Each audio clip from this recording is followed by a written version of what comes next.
ถานีวิทยุกระจายเสียงแห่งประเทศไทยจังหวัดเชียงใหม่ AM 1476 กิโลเฮิรตซ์สถานีวิทยุภาคภาษาชาติพันธุ์แห่งเดียวในประเทศไทยที่มีความทันสมัยเชื่อถือได้สร้างอัตลักษณ์กลุ่มชาติพันธุ์สู่สากล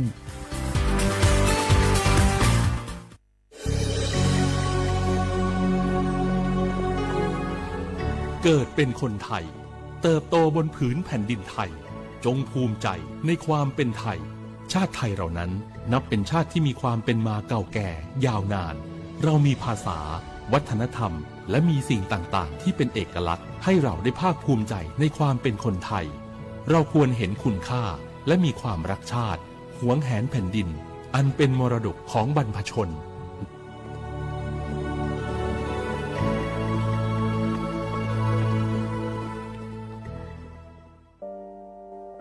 งาฮือละหุยาชอจิทอกาไทยมีกเวจอมออเอโลอาสะและไกเปวิทัปปาตองาฮือมีมาลูจาเวโยงาฮือมีเวอเอโลแลมีจอมอเวอปาโลเกโลมุนมาโคโลโกเอเปวิโยงาฮือเตกาเลเลกางาฮือมีจอมอเอโลทะหะเวอโคโลยอทะคาทากะดอนอเชตุโยงาออโตแลละหุชอจิเวอตาลาหุคอเป้าเสมานาคาโบเพวิโย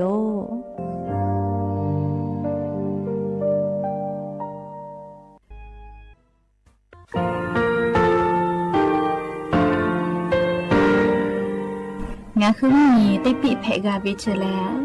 งาคือติกาติฉือแลติเลเพกาวิมาเฮยาค่างาคือชอยาออตุคโล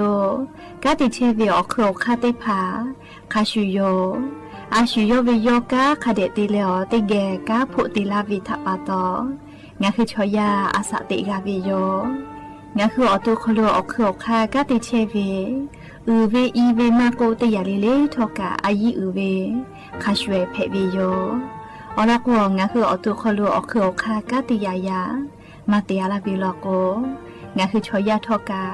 อาสติมากาวิคาชูงาคือมีติปิเพกาวิเจแลงาคือติมูติสึติเพะแล้วติยาลิเลอาชุโยเวอวูปุตาเวกันติภาคาเสติเกคาเดกากาติเชวิทัปปาตองาคือมีติปิจคิเพลากาวิโยเชแลงาคือเทโจโมโครคางาคือมียาถาตคปิลาตาเวปุระเวติจเสนีเสหปามัชหปานิงาติจออกขอบทาหัววิทยาลัยวิชาการศึกษาประสานมิตรโกเวออคโลจากเกรธาไทโจโมคุโฮกางาคือมียาถาปิยาลาตาวิตคติพายโย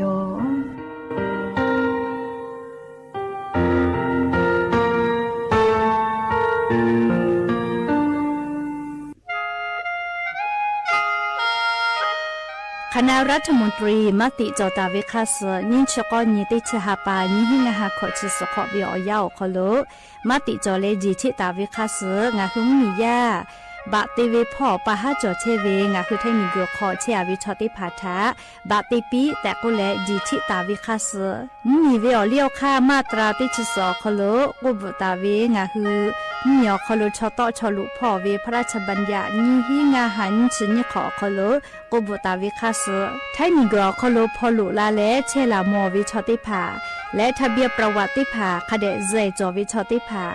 ไทยมีกอคโลลุลาตาวิมมีเวอเลี้ยวค่ากฎหมายค่าเสือคาเดลุลาเลเชเพตัวอโปงาคือมีญาติภาษาสถานะคนต่างด้าวเข้าเมืองโดยชอบกฎหมายก็เวบะติภาติปีแต่ก็แลจิชิตาวิโยเปตาเลมาตราสืทวิอคโลกโกบุตาเวพระราชบัญญัติสัญชาตินิหิงาหาหิขออคโลกโกบุตาวิแลงาคือไทยมีกอคโลปอวิชอไม่กะอปออิติภาไทยมีกอคโลเชมอและทะเบียนประวัติอคโล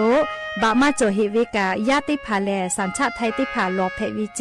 กุทีออติอคโลโลโกสำนักบริหารการทะเบียนกรมการปกครองออติอคโลกาจาจาดาเลกาจาลอยวิเจ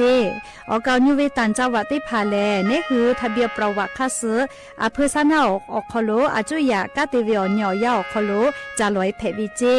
นี่ชกอนี่ติชหาปานี่หิงาหาขอชกอขออุสจิแน่เชกาลิงาคือไทยนิกอคอโลมาติคอรมอนี่ชกอนี่ติชหาปานี่หิงาหาขอชสขอออกคอโลจีชิตาเวค่าซื้องาคือมียาบะติพามาจอเฮเวไม่เลกะบะมาจอกะไทยนิกอคอโลเจเชเพตุเวบะติพาติปีแต่โกเลจีชิตาเวค่าซื้อติปอกอยู่เวลาเลนอลาวิโยแม่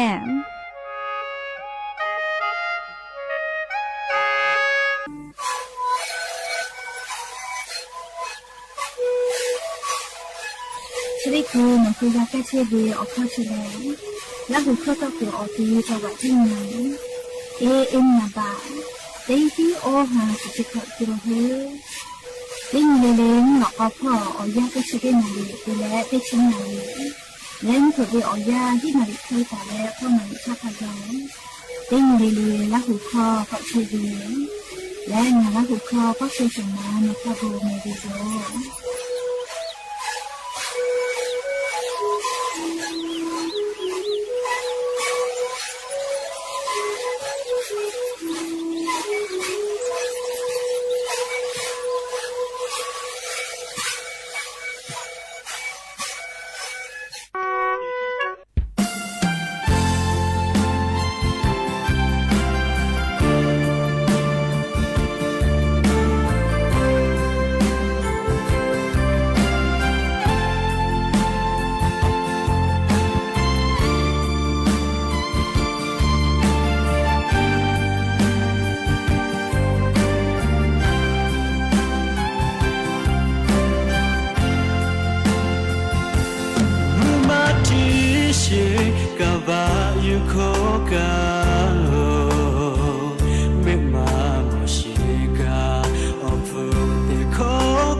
โบดาจาวิโยอย่าเพื่อหาติปอทอกาดาจาวิอญยาชเดยางาคือติปอกกะมิลาเลอไรกาโบดาจาคอโลคอกะกอกะดักเชวิทัปตอ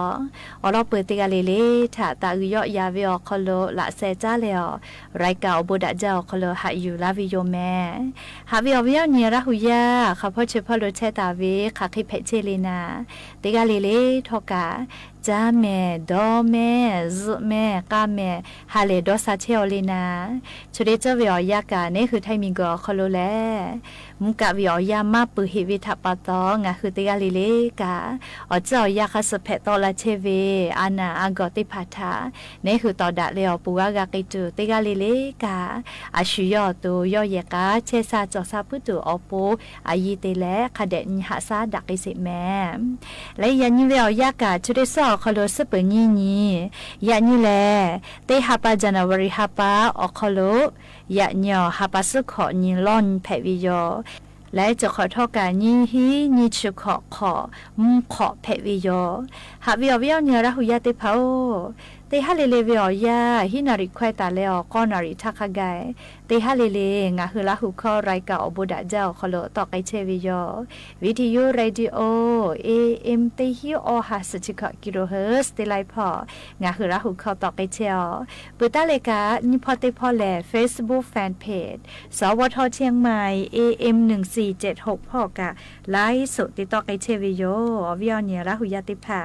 ลุลาเลกากะกะโมปุวิทยาติกาติไลค์ติกาติแชร์ติกาติคอมเมนต์กดไลค์กดแชร์ติและนี่คือละหุชเจตาโอกาปิดักไอแพวิโยแมและอย่าเพิ่งหาวิอยาวคโรทอกายูเวลาตาวิซาตาติผาไลรอยูเวลาตาวิโยอคือเปิดตาเลอเลมือทักขะไกติเกแชร์เลโอกาปิดักไอสิแมชุดคืออลอเปเตลองะคือติแกอยู่เวลาแล้วกาดะเจดะกิตเวลา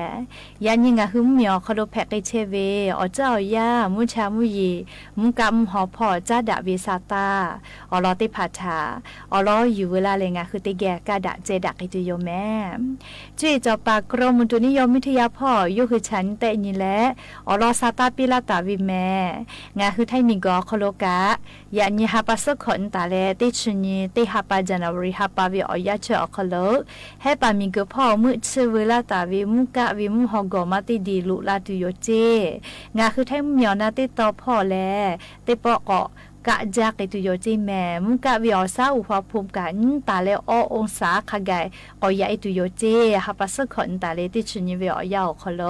คอมลอนะกอติคอคโลคพ่อแล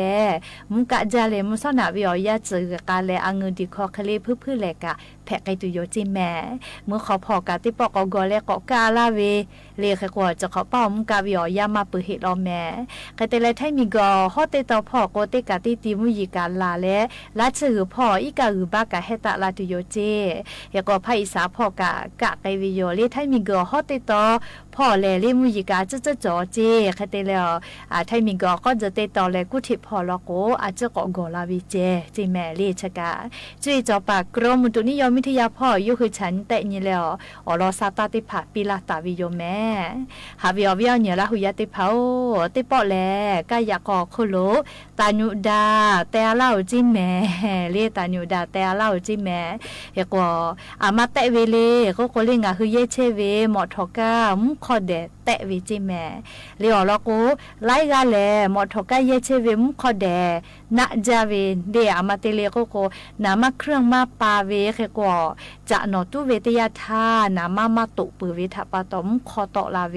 เฮกมาดาวิมุขอซาจะได้พาแลนี่คือซาโกคือเวลโกกะเชซาจอซาพ่อคือลาวิโยเล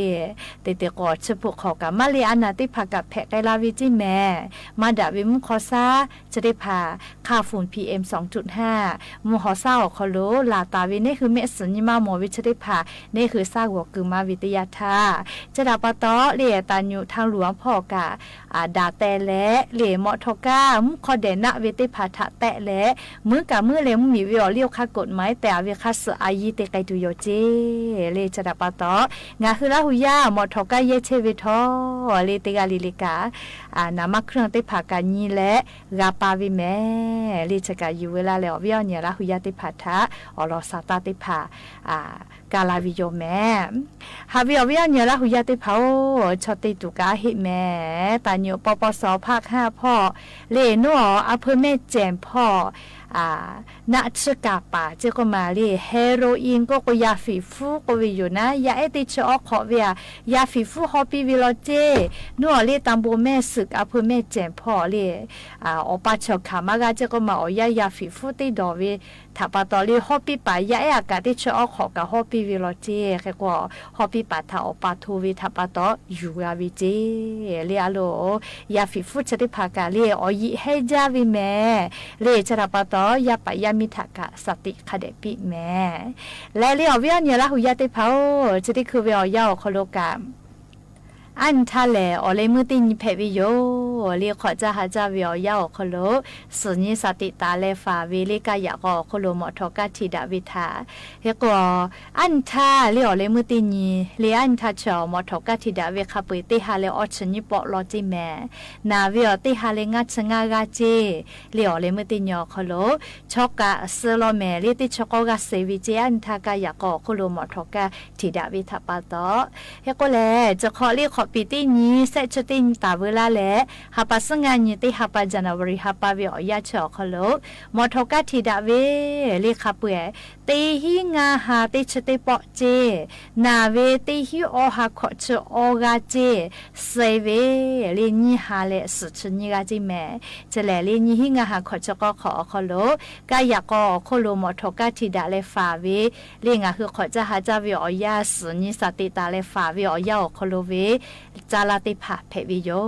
เรียมอทอกาเยวิโอคโลงาคือติกาลิลิกะสติตะแม่เรียอุปติเหตุก็วิชอละจละหัดแผตอลาปุวิโอจิโยแม่ติกาลิลิกะสติตะกับวิญญาณละหุยติภาชติฮาปาเรียฮาปาสตินีเตฮาปาจานาวริฮาปาญิหิงาหาขอชก็ขอลุลาวิโอยาวคโลออนไลน์พ่อฮอเชเวแอปพลิเคชันเตแพลตฟอร์มลิลิกะเลติปอตาเลกุสพอแลปุระทาลโกมอฟุชอติหิงาหาโคมาเกลโกภาษีมาวะเวโกมาเลยูลุลาวิอบองมีอติเลงาคือใช้มิงก็คโลยูลุลาวิภาษีจะได้ผ่ามาวะวิแม่เลปุระตาทาติหิงาหาบะอโคมาเกลโกแนวห่อโลโกมาวะเวอยากให้จะขอซาซอคโลเลกรมศุลกากรพอกะออกคักกกูแลเลปีป้าวิแม่เลออกคักกกูแลปีป้าตาเวไขเลก็เลใครเรียกก็กว่า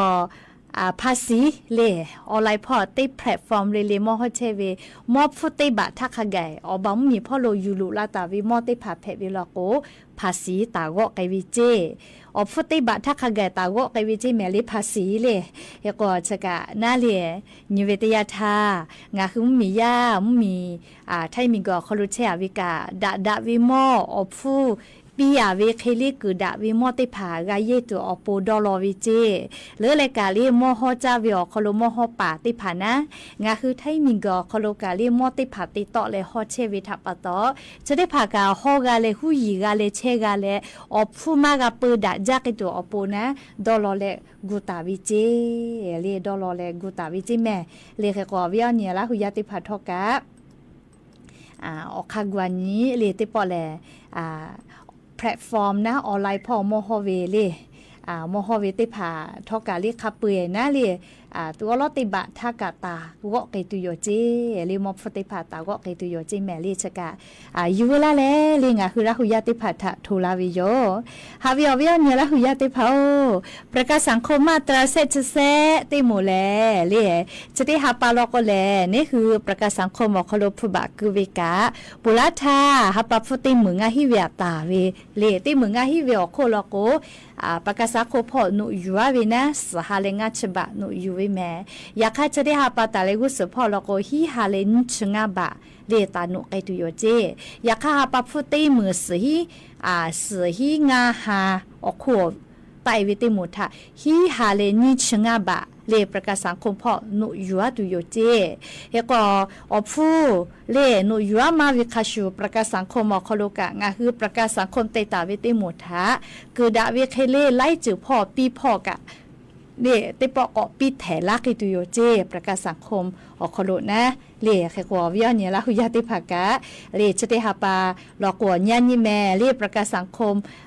เตียวิชาติภามาตราเซชเซติโมเล่หาปาฟุเลอติมือสหิงาหาขัวไตวิติโมลอกโกเลฮีฮาเลนชงาบะเลประกาศสังคมอคโลนุยัวตุโยเลปุลาทารกสหางาฉบายวินะเลแค่กว่ากะพ่อกะเกาะแถลาตุโยเจเลคือพ่อมาวิคาชูปีพ่อกะเกาะมากตุโยเจเลแล้วก็จะกะอยู่เวลาแล้ววิญญาณเนี่ยละหุยาติภาทะทุลาวิโยหาวิญญาณเนี่ยละหุยาติภาปุลาตาวิติขอนี่ฮีงาหาขอจีขอวิอยาวขอโลงาคือไทยมีก็คอโลลิมมียาติพาเจเยลูอานาเพมาจาเวติขอลอแม่อันนี้ขอนี่งาฮะขอจีขอคอโลเล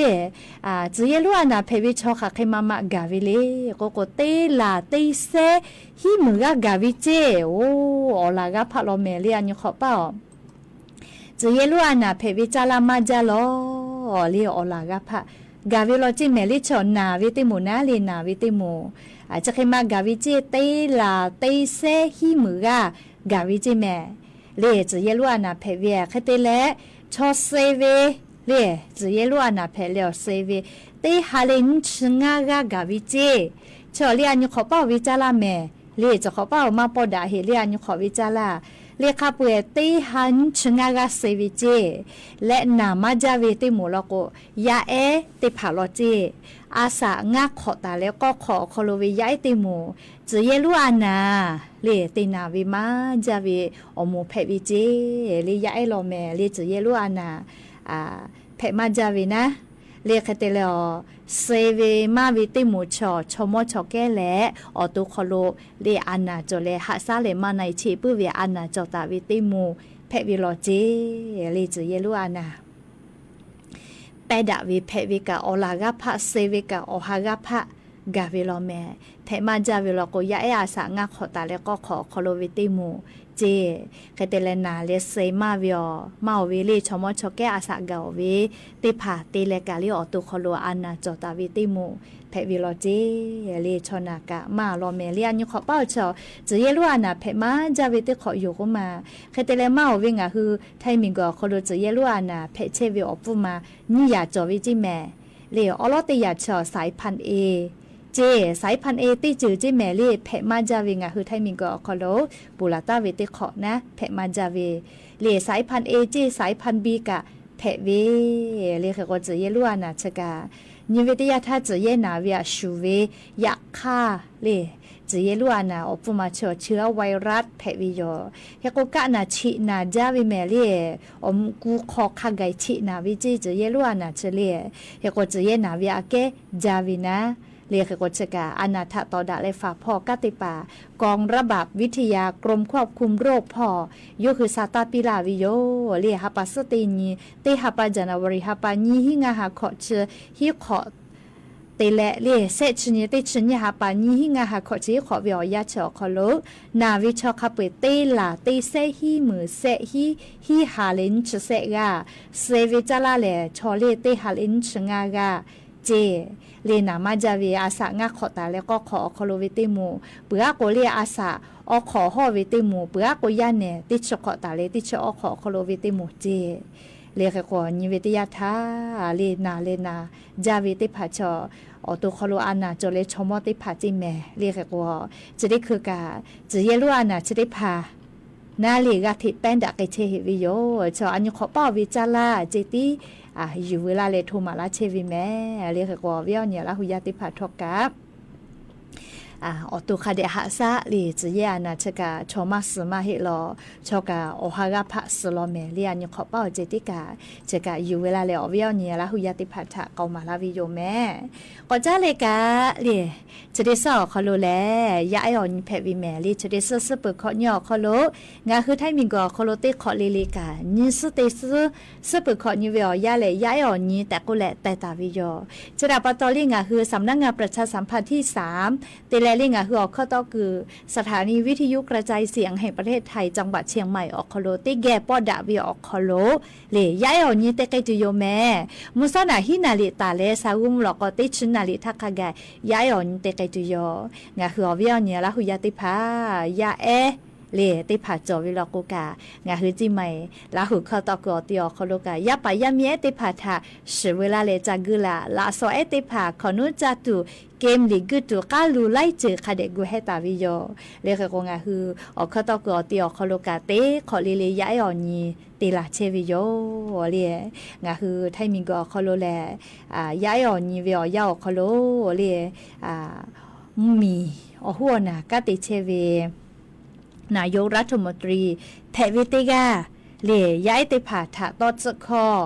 ยอปิลาวิโยเคโกจะขอวิอยากางาคือไทยมีกอคโลย้ายอ่อนยอคโลนายกรัฐมนตรีเวอายาถาหะซาเลวกาติลาเชเวอในอนุทินชาญวีรกุลเลเคโกย้ายอ่อนนีออกคโลยอปิลาตาวิตอดคอแลรักชาติไทยใส่ใจโลกเจเลย้ายติพางาคือไทยมีถาหะปื้อวินิมาสจอปีเจและมีกุชติสถานีหาซาปื้อและอายิติปื้อเวนิมาจอปีเจเฉลเลนายกรัฐมนตรีจะขอนี้งาหาขอชะกอขอคโลย้ายดูเอติพาถาปีลาตาเวตอจะขอเพวิโยอยากว่านี้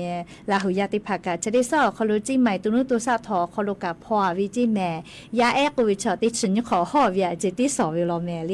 อยากว่าจิใหม่ตุนุตุซาทอกาติชินตาเลติชินนิเวอยาเลจิใหม่ตุนุตุซาทอคโลลุยเลจังเกวิยาเอติภาติชินขอหอวิติมุทายิมิลิมาพุติภามาโกเจอยากคันนี้หัวปอเยกากูเวลีเนี่ยหัวปอยกากูเวแม่เรียกก็จะกะจีใหม่เลี้ยวคโลตุนุตุซาถอพอกะย้ายอ่อนยอคโลย้ายติผาทัสลาเลจักุลาแต่ก็แลเลียอลอซาตาติผาปิลาตาวิโยและอย่าปึฮาวิอยายูเวลาตาวิซาตาอลอติผาจะให้ไม่จะได้โยโลลาเลกากาพอนาเลออกาปิลาเชวิเตกาลิลิกาอบูจาแม่ซุเมกาแม่ฮาเลดอซาปี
ถานีวิทยุกระจายเสียงแห่งประเทศไทยและเครือข่ายทั่วประเทศเสนอข่าวต้นชั่วโมง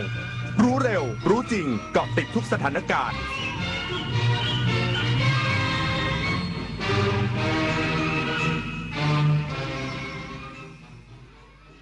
รับฟังข่าวต้นชั่วโมง 21 นาฬิกากับพินโยรุ่งสมัยกองทัพภาคที่ 2 ออกแถลงการให้กัมพูชารับผิดชอบต่อเหตุการณ์ในพื้นที่ช่องบกและมีมาตรการป้องกันไม่ให้เกิดเหตุซ้ำอีกสักครู่กลับมาติดตามรายละเอียดครับ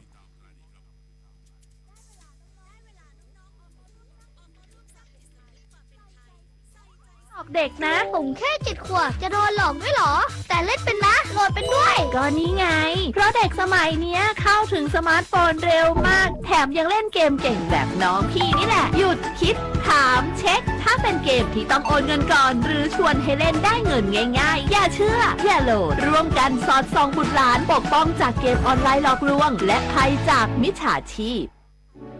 แสนอาลัยสมเด็จพระพันปีหลวงไทยทั้งปวงหมองหม่นก่นร่ำให้พระผู้เสด็จสู่ฟ้าสวรรคาลัยแนบดวงใจตามพระบาททุกชาติภพปวงประชาน้อมสำนึกในพระมหากรุณาธิคุณเป็นล้นพ้นอันหาที่สุดมิได้ข้าพระพุทธเจ้าคณะผู้บริหารข้าราชการและเจ้าหน้าที่สถานีวิทยุกระจายเสียงแห่งประเทศไทยกรมประชาสัมพันธ์สุขภาพดีเริ่มตั้งแต่วันนี้โดยเฉพาะผู้สูงอายุแค่ลุกขยับวันละนิดเดินช้าๆแต่สม่ำเสมออย่าเครียดเลือกกินให้ถูกหลักพักผ่อนให้เพียงพอที่สำคัญต้องไม่ลืมตรวจสุขภาพประจำทุกๆปีเพราะการใส่ใจดูแลเล็กๆเหล่านี้ช่วยให้ผู้สูงอายุมีสุขภาพจิตที่สดใสสุขภาพกายที่แข็งแรงมาร่วมกันทำให้ทุกวันมีคุณภาพมากขึ้นด้วยการดูแลสุขภาพกันในวันนี้เพื่อให้พรุ่งนี้ท่านยิ้มกันได้อย่างเต็มที่23 มกราคมนี้ห้ามพลาดถนนดนตรีไลฟ์พบกับบทเพลงแห่งความรักความหวังความฝันสื่อประสานด้วยพี่น้องร้องเพลงหนูมิเตอร์และบิวกัลยาณีชมฟรีตั้งแต่เวลา 18 นาฬิกาเป็นต้นไปณห้องออดิทอเรียมอาคารศูนย์ปฏิบัติการสถานีวิทยุกระจายเสียงแห่งประเทศไทยลงทะเบียนเข้าชมได้ที่ Facebook Fanpage ถนนดนตรีเรายังเป็นนักเดินทางกองทัพภาคที่ 2ยืนยันบริหารจัดการสถานการณ์ตลอดชายแดนไทยกัมพูชาอย่างรอบคอบและเป็นระบบคาดหวังให้กัมพูชารับผิดชอบต่อเหตุการณ์ในพื้นที่ช่องบกและมีมาตรการป้องกันไม่ให้เกิดเหตุซ้ำอีกกองทัพภาคที่ 2ออกแถลงการต่อเหตุการณ์ในพื้นที่ชายแดนไทยกัมพูชาและท่าทีในการรักษาธิปไตยและสันติภาพโดยระบุว่าตามที่ฝ่ายกัมพูชาได้มีหนังสือแสดงความเสียใจต่อเหตุการณ์ที่เกิดขึ้นในวันนี้ในพื้นที่ช่องบกอำเภอน้ำยืนจังหวัดอุบลราชธานีซึ่งปัจจุบันสามารถควบคุมสถานการณ์ในพื้นที่ได้อย่างมีประสิทธิภาพกำลังพลมีความพร้อมทางด้านการเฝ้าตรวจและการป้องกันพื้นที่มีการบริหารจัดการสถานการณ์ด้วยความรอบคอบและเป็นระบบการปฏิบัติการเป็นไปตามแผนที่กำหนดไว้เพื่อรักษาความสงบเรียบร้อยความปลอดภัยของประชาชนและป้องกันไม่ให้สถานการณ์บานปลายพร้อมยืนยันอย่างหนักแน่นว่าการปฏิบัติหน้าที่ของกำลังพลตลอดแนวชายแดนเป็นไปเพื่อการปกป้องอธิปไตยและบูรณภาพแห่งดินแดนของราชอาณาจักรไทยตามสิทธิอันชอบธรรมภายใต้กฎหมายระหว่างประเทศและหลักการสากลมาโดยตลอดไทยยึดมั่นในพันธกรณีและข้อตกลงที่ได้ร่วมลงนามใช้ความอดกลั้นและความรับผิดชอบสูงสุดหลีกเลี่ยงการใช้กำลังเกินสมควรและดำเนินการด้วยความโปร่งใสตรวจสอบได้บนพื้นฐานของการรักษาสันติภาพเสถียรภาพและความมั่นคงของภูมิภาคในส่วนของความรับผิดชอบต่อเหตุการณ์ที่เกิดขึ้นคาดหวังให้ฝ่ายกัมพูชาดำเนินการอย่างเป็นรูปธรรมอาทิการสอบสวนข้อเท็จจริงอย่างจริงจังและเปิดเผย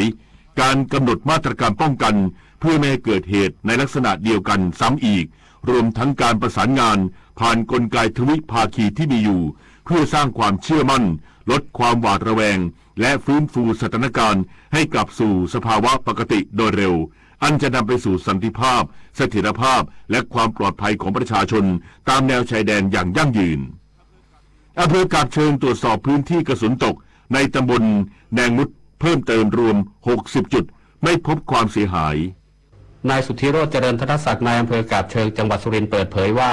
อำเภอกาบเชิงลงพื้นที่ตรวจสอบจุดกระสุนตกในพื้นที่ตำบลแนงมุดเพิ่มเติมเพื่อสร้างความมั่นใจด้านความปลอดภัยให้ประชาชนโดยได้มอบหมายให้ปลัดอำเภอกลุ่มงานความมั่นคงพร้อมสมาชิกกองอาสารักษาดินแดนอำเภอกาบเชิงที่ 6 ร่วมกับหัวหน้าชุดปฏิบัติการกองกำลังสุรนารีที่ 221 เจ้าหน้าที่ชุด EOD สถานีตำรวจภูธรแนงมุดผู้นำชุมชนและหน่วยงานที่เกี่ยวข้องลงพื้นที่ตรวจสอบจุดกระสุนตกในตำบลแนงมุดเพิ่มเติมจำนวน30จุดรวมตรวจสอบทั้งหมด60จุดผลการตรวจสอบเป็นไปด้วยความเรียบร้อยไม่พบผู้ได้รับบาดเจ็บและบ้านเรือนประชาชนไม่ได้รับความเสียหายแต่อย่างใดทั้งนี้อำเภอกาบเชิงจะติดตามสถานการณ์อย่างใกล้ชิดและหากมีรายละเอียดเพิ่มเติมจะรายงานให้ทราบต่อไป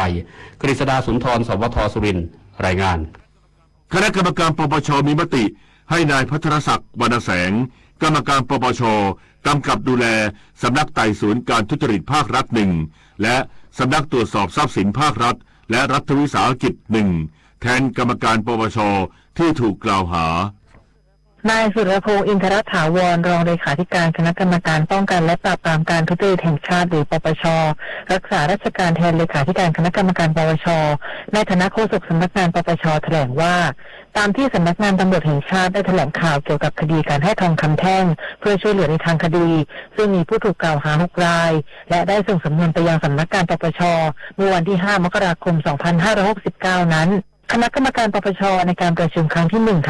1/2569ได้พิจารณาแล้วเห็นว่าเพื่อประโยชน์ของทางราชการจึงมีมติให้กรรมการปปชที่ถูกกล่าวหาพ้นจากหน้าที่ความรับผิดชอบการกำกับดูแลสำนักไต่สวนการทุจริตภาครัฐ1และสำนักตรวจสอบทรัพย์สินภาครัฐและรัฐวิสาหกิจ1ซึ่งรับผิดชอบเกี่ยวกับคดีดังกล่าวและมอบหมายให้นายพัทรศักดิ์วรรณแสงกรรมการปปชเป็นผู้รับผิดชอบกำกับดูแลแทนชวิสาปทุมมารายงานจบข่าวพิญญรุ่งสมัยอ่านรับฟังข่าวครั้งต่อไปเวลา 22 นาฬิกาติดตามข่าวที่นำเสนอไปแล้วได้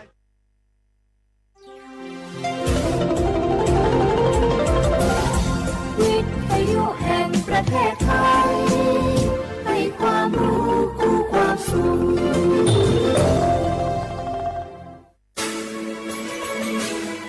สถานีวิทยุกระจายเสียงแห่งประเทศไทยจังหวัดเชียงใหม่ AM 1476 กิโลเฮิรตซ์สถานีวิทยุภาคภาษาชาติพันธุ์แห่งเดียวในประเทศไทยที่มีความทันสมัยเชื่อถือได้สร้างอัตลักษณ์กลุ่มชาติพันธุ์สู่สากล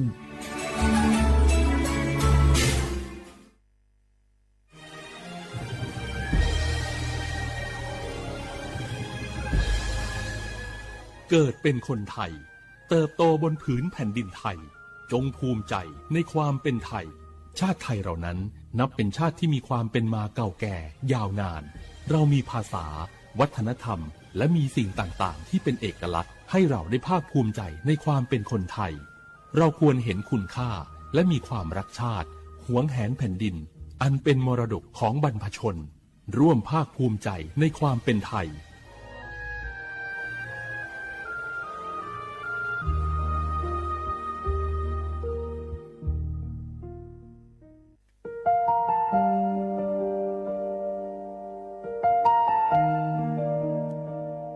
ขอน้อมเกล้าถวายอาลัย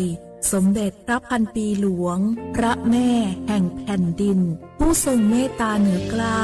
ขอพระองค์เสด็จสู่สวรรคาลัยข้าพระพุทธเจ้าข้าราชการและเจ้าหน้าที่สถานีวิทยุกระจายเสียงแห่งประเทศไทยจังหวัดเชียงใหม่กรมประชาสัมพันธ์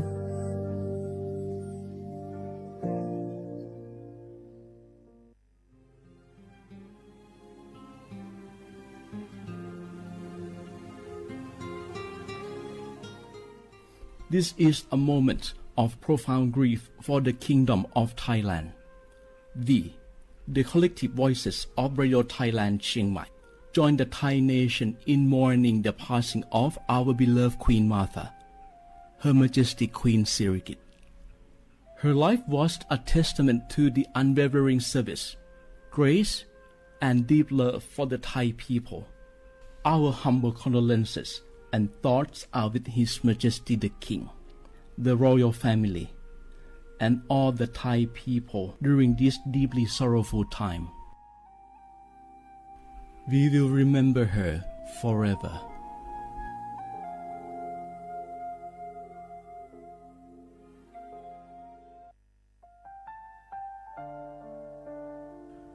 Adur ไทยมิขอส่งเผาอามาสมเด็จพระนางเจ้าสิริกิติ์พระบรมราชินีนาถพระบรมราชชนนีพันปีหลวงควยตาโอดาเลียกาชายันดาชอเนมาอายออามามิขอเปียวเนไทยมิขอกะดูอาคาชอเจอกะดูเงเกเนลาหมายแอจิชนีเถามิเนนือมาหลักเวมาเงเลเชญญาเธอมิเนอาดิมาโยหานาลูอายองเนเกเนโยเยบอเนมาอีนอายอมโดอาดิเนโรเอียเนควยตาโอดาเลมิเนนือมาหน่วยสาวเนวอจอยเรญญาอาดิมาโยหานาลูอายองนือมาหลักเวยอจอนาลูเนเกเนโยเยบอชอเนมางามาอาเขาชอเจโยกานาลู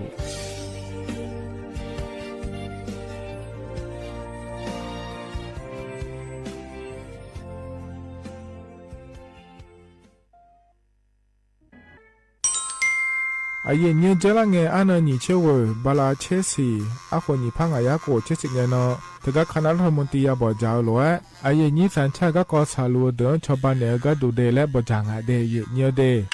เธอก็ย่อมมาตรา17แห่งพระราชบัญญัติคนเข้าเมืองพศ2522และขั้วเธอก็เธอเนอาเย็นนี้เธอก็ไทยมิขอละควยพ่ออ้อเหลียวว่าเมียนี่จอลาเดอเขาเนรอทะเบียนประวัติและขั้วเธอย้อนฉาเจียเดินนะขอเนียเย็นเนียวเธอก็อยู่หาก็ดูการขอสถานะคนต่างด้าวเข้าเมืองโดยชอบด้วยกฎหมายและขั้วเธอยันยาเมเจเดเยเนียเดข้อแน่เยเนียวมาตรา7ทวิแห่งพระราชบัญญัติสัญชาติพศ2508เยนี้เธอก็ถ่ายมิขอละคุยเดแล้วแน่อาดามังนะอามาเธอก็ทะเบียนประวัติบุคคลไม่มีสถานะทางทะเบียนและอ้อเธอเยนี้สัญชาติสัญญาเมเจเดเยเนียเดใช่ก็ดูนะขอนี้กูเทเมือละคุยย่อนะเธอก็สำนักบริหารการทะเบียนกรมการปกครองและคุกาชัญญาเมเดยมือยอละคุยนะเยเนียวเธอก็ในอำเภอโยฮันเนโจดัวรอราชการอายามละคุยอานอนีเชวบาลาโกซีอาคนนี้พังอายาโกเชวขวงเกนีเดเยเนียว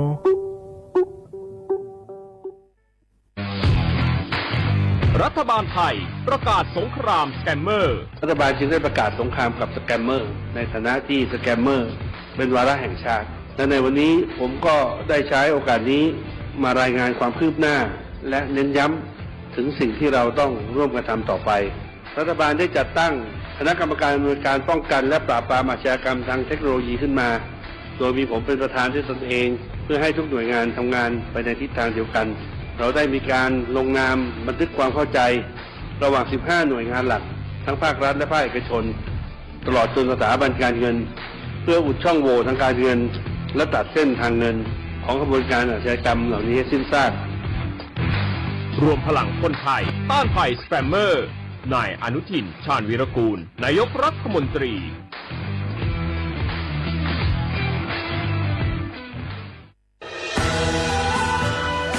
จากศาลากลางจังหวัดน่านหลังเก่าพัฒนาสู่การเป็นศูนย์การเรียนรู้นันทศิษย์ป่าคารโดยมูลนิธิรักป่าน่าน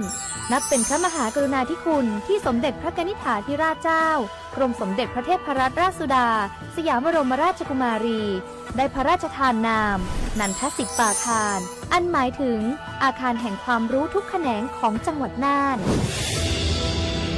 ภายในประกอบด้วยห้องนิทรรศการเฉลิมพระเกียรติรัชกาลที่ 9แสดงพระราชประวัติและพระราชกรณียกิจของพระผู้ทรงเป็นพลังแห่งแผ่นดินและต้นแบบของความเพียรรถพระที่นั่งอนุสรณ์แห่งการเสด็จเยี่ยมราษฎรในถิ่นทุรกันดารทั่วทุกภูมิภาคของไทยพิพิธภัณฑ์ศาลากลางจังหวัดน่านความทรงจำของอาคารหลังเก่าและการอนุรักษ์สิ่งสำคัญของเมืองน่านเทคโนโลยีกับมนุษย์จุดประกายความคิดสร้างสรรค์สู่การสร้างนวัตกรรมในอนาคตน่านซิมูเลชันแนวทางจัดการขยะที่ยั่งยืนเพื่อตระหนักถึงผลกระทบต่อสังคมเศรษฐกิจและสิ่งแวดล้อมห้องสมบัติน่านย้อนรอยสู่อดีตและความรุ่งเรืองของนครน่านผ่านเงินตราเครื่องเงินและผ้าทอง เปิดให้เข้าชมฟรีไม่มีค่าใช้จ่ายตั้งแต่เวลา 9 นาฬิกาถึง 17 นาฬิกาหยุดทุกวันจันทร์และวันนักขัตฤกษ์มาร่วมอนุรักษ์สืบสานสร้างสรรค์ศิลปะวัฒนธรรมและวิทยาศาสตร์ของเมืองน่านคุณค่าที่น่าภาคภูมิใจ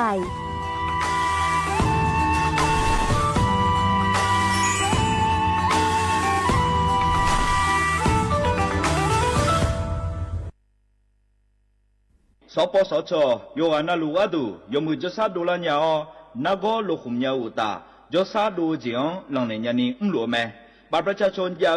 ชกขาดมีเชงาหวงในงาเชวิหวงกนีข้อติบัตรยักความดันเบาหวานชดเชยวัณโรคมะเร็งขาแม่นาโกชดเชยยินกลายพันธุ์ของมะเร็งเต้านมมะเร็งอาเชยแมมโมแกรมห่ออัลตราซาวน์แนชดเชยมะเร็งปากมดลูกชดเชยบอูมาเลงนากงอาลาและ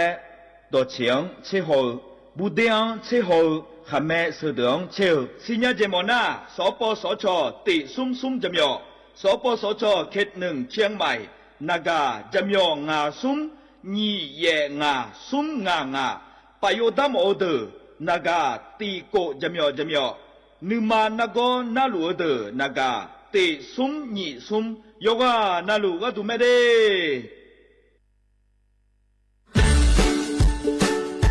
ขวัญวันเด็กแห่งชาติปีพุทธศักราช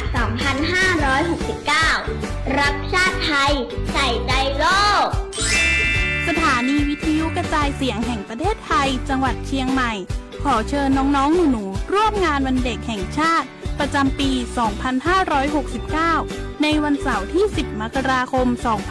2569 เวลาตั้งแต่ 8 โมงจนถึงเที่ยงกิจกรรมตอบคำถามเล่นเกมลุ้นรับของรางวัลมากมายแล้วพบกันนะคะ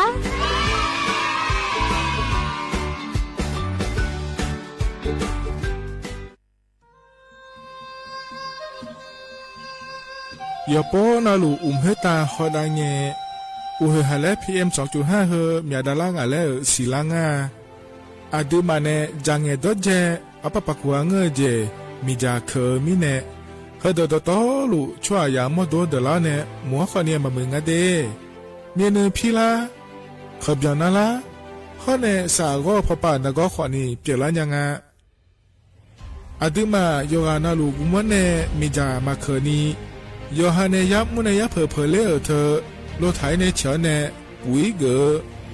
มีจามีกาพี่ฮอเนบอชอมยาลานีอาบอที่ขอหลวงเขาที่ขอหลวงกุมเนมีจาตะเคเดเหมือนเนโยฮานาหลวงอยู่เหมือนจะซาโดนีจอนยาผาเหมือนเนสำนักงานประชาสัมพันธ์ที่3กรมประชาสัมพันธ์พปาเนจากกาเงเด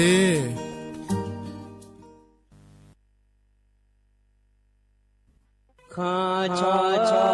เมนู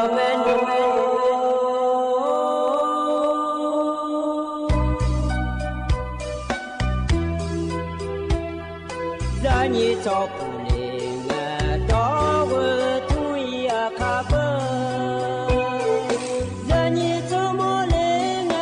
ดองชอยาคาเบชอพามาสิจอชาโลย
แต่หนึ่งนอที่สาแต่งางกะมองยานอเนทีเกวยา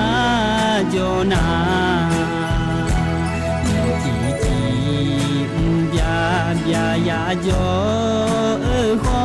ที่เฮเตโจกะตุญาโท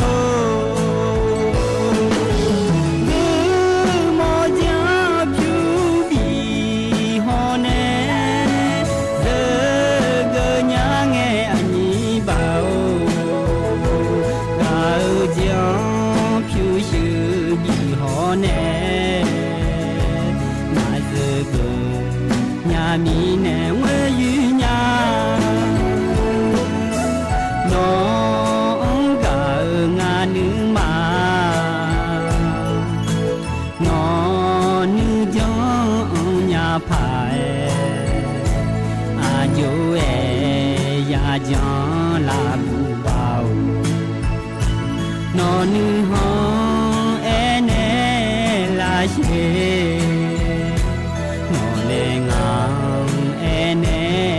ลอนางาดีน้องกะมีชิกางามากุมากูโมจาพิวบีฮอเนเดกะญาเงอันนี้บ่าวกะจาพิวชิบีฮอเน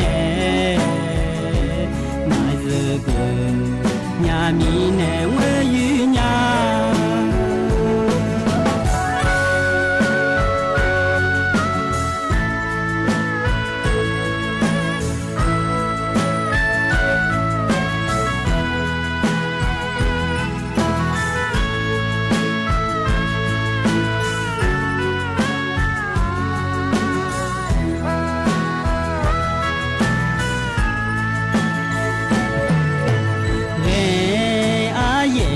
โมเลนาเงดูลาญาอาญาเนที่ก็ลเวนึหอเนโจกาปาชื่อปาพาเงจีเอบ่เชเชเอบ่ลาเงงาดีโยชะเค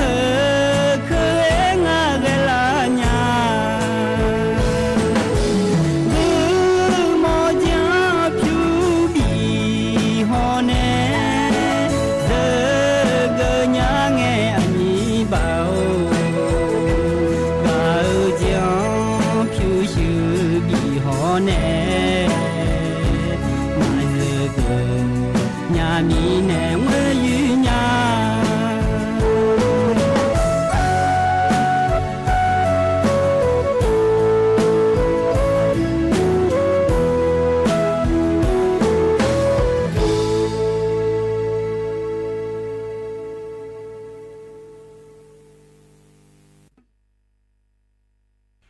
อุจิพออุดุธรรมะไอเยนี่มีของยาโยกานาลุเนเยเนียวเยเนียวนิ่มจีเอลอเยเนียวยมีนาลุทอนเจอหลัวไอเยนี่มีของยาโยกานาลุเนพยาทอนเจอเมียเดเยเนียวเดอุจิอปากระดูแล้วเฮกาเมียหมัวดู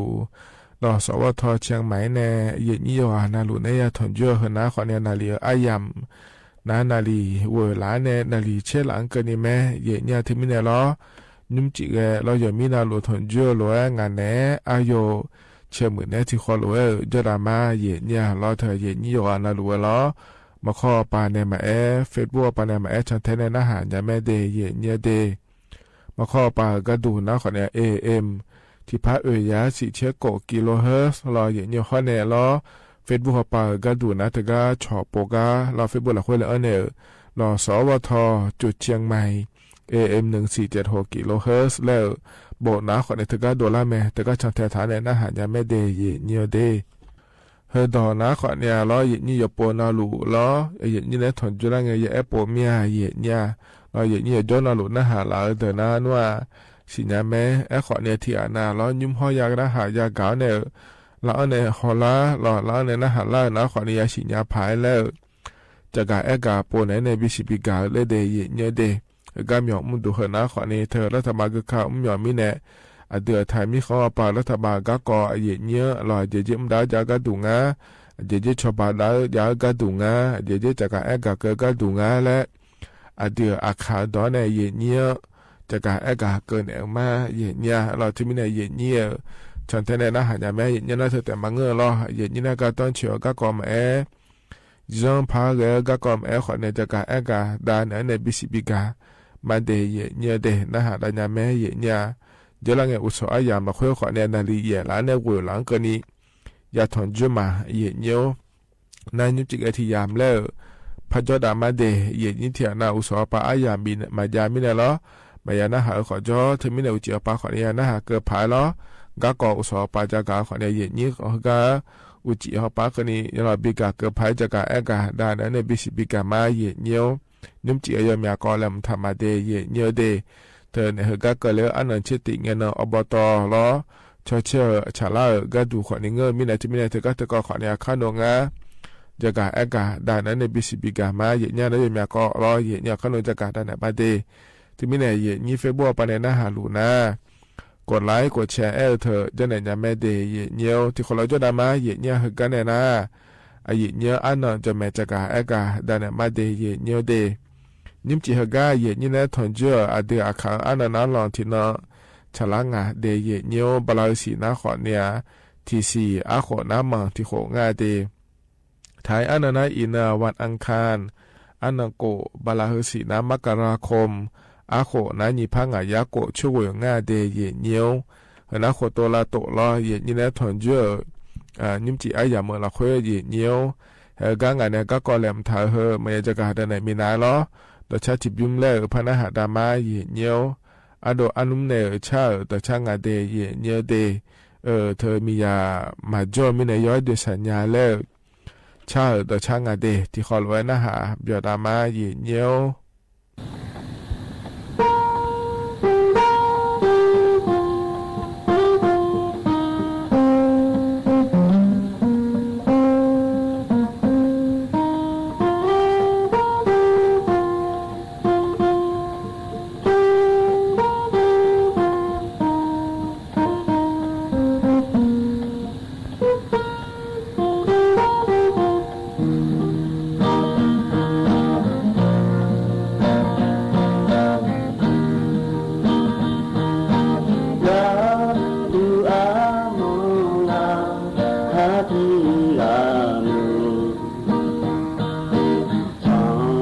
Mama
ရှာရဆုံးများလဲ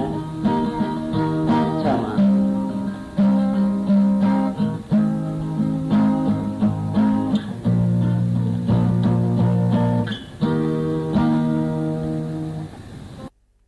เธอหน้าขอเนี่ยอายุอัดโดละอัดโดอันนุ่มเนี่ยชาต่อชางาเยี่ยอาหูบานเนี่ยต่อชาไม่ได้ยุ่มจีฮกาเยี่ยพอในบินอาหารดาวแกรอเยี่ยโยฮานาลูเวยานาหาเบียวด้วยเยี่ยก็จะนอปลาเนี่ยนะหาล่า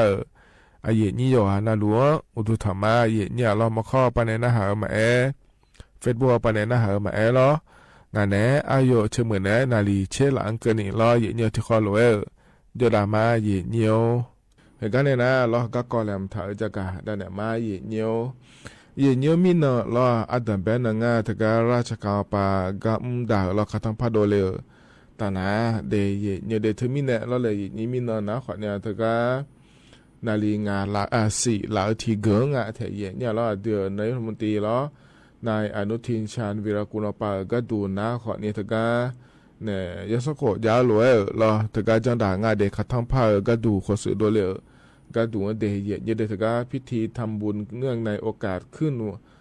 วันขึ้นปีใหม่และคู่งานเทียเนี่ยเราถึงอาโขนะขอเนี่ยหยิบพังอายะโกช่วยโขก็ดูและงานในเย็นนี้ถึงทำเนียบรัฐบาลนะคู่งานเทียเนี่ยทำเนียบรัฐบาลก็ดูนะขอเนี่ยยุ่งชมหน้าตึกสันติไมตรีและคู่งานเดียเนี่ยเดเพเซียมหย่อนด่านเนี่ยเราเนี่ยยุสังโขยาวหรือว่าจังด่างานเดียเนี่ยเดียหัวหน้าขอเนี่ยกุลังบีมือก็ดูเดและงานในเย็นนี้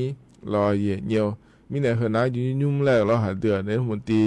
มีเนาะรอถึงการยุสังโขยาวหรือว่าจังด่างานเดียและเย็นเนี่ยจะการด่านเนี่ยบิสิบิกาและเดียเนี่ยเด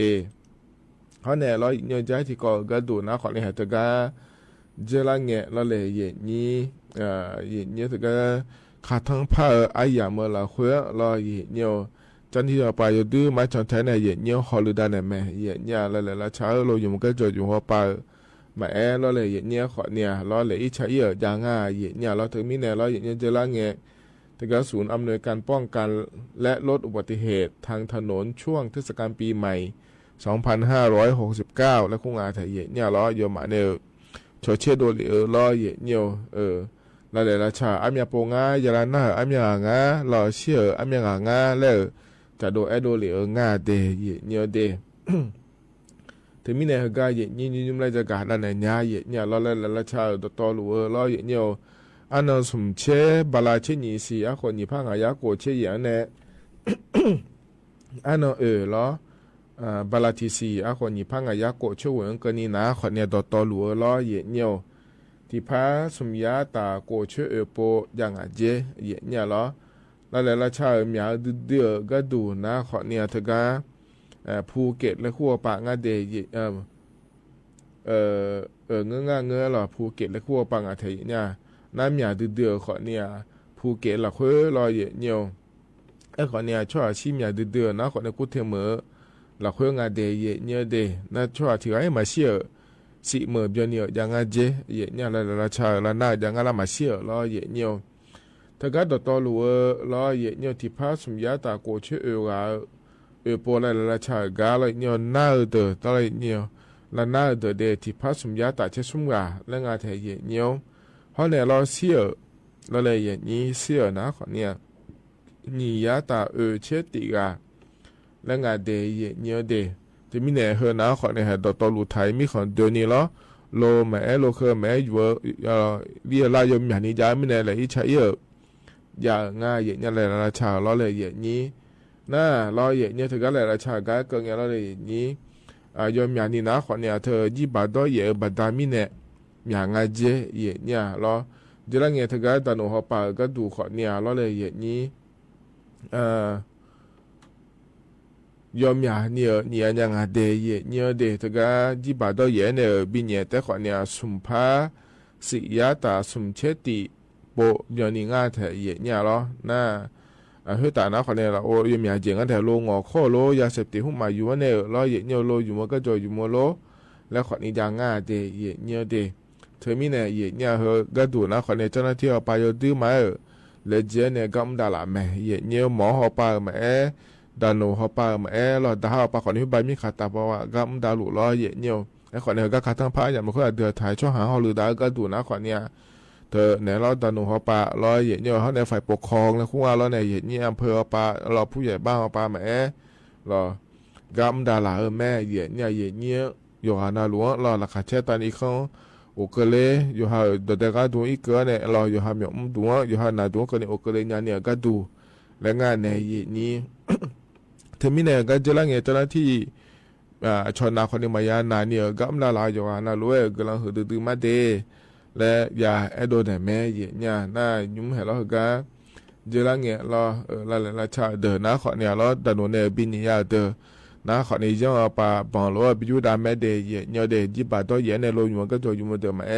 อย่าจีอ๋อก็ดูมาเนี่ยล้อที่ไม่ได้ก็เนี่ยจะการอากาศด้านในบิสิบิกาเฮนะเนี่ยเราเห็นเธอเนี่ยล้อเจ้าหน้าที่ไปยุ่งผ้ากัมได้หลายไม่ได้เนี่ยมีขอเนี่ยล้อ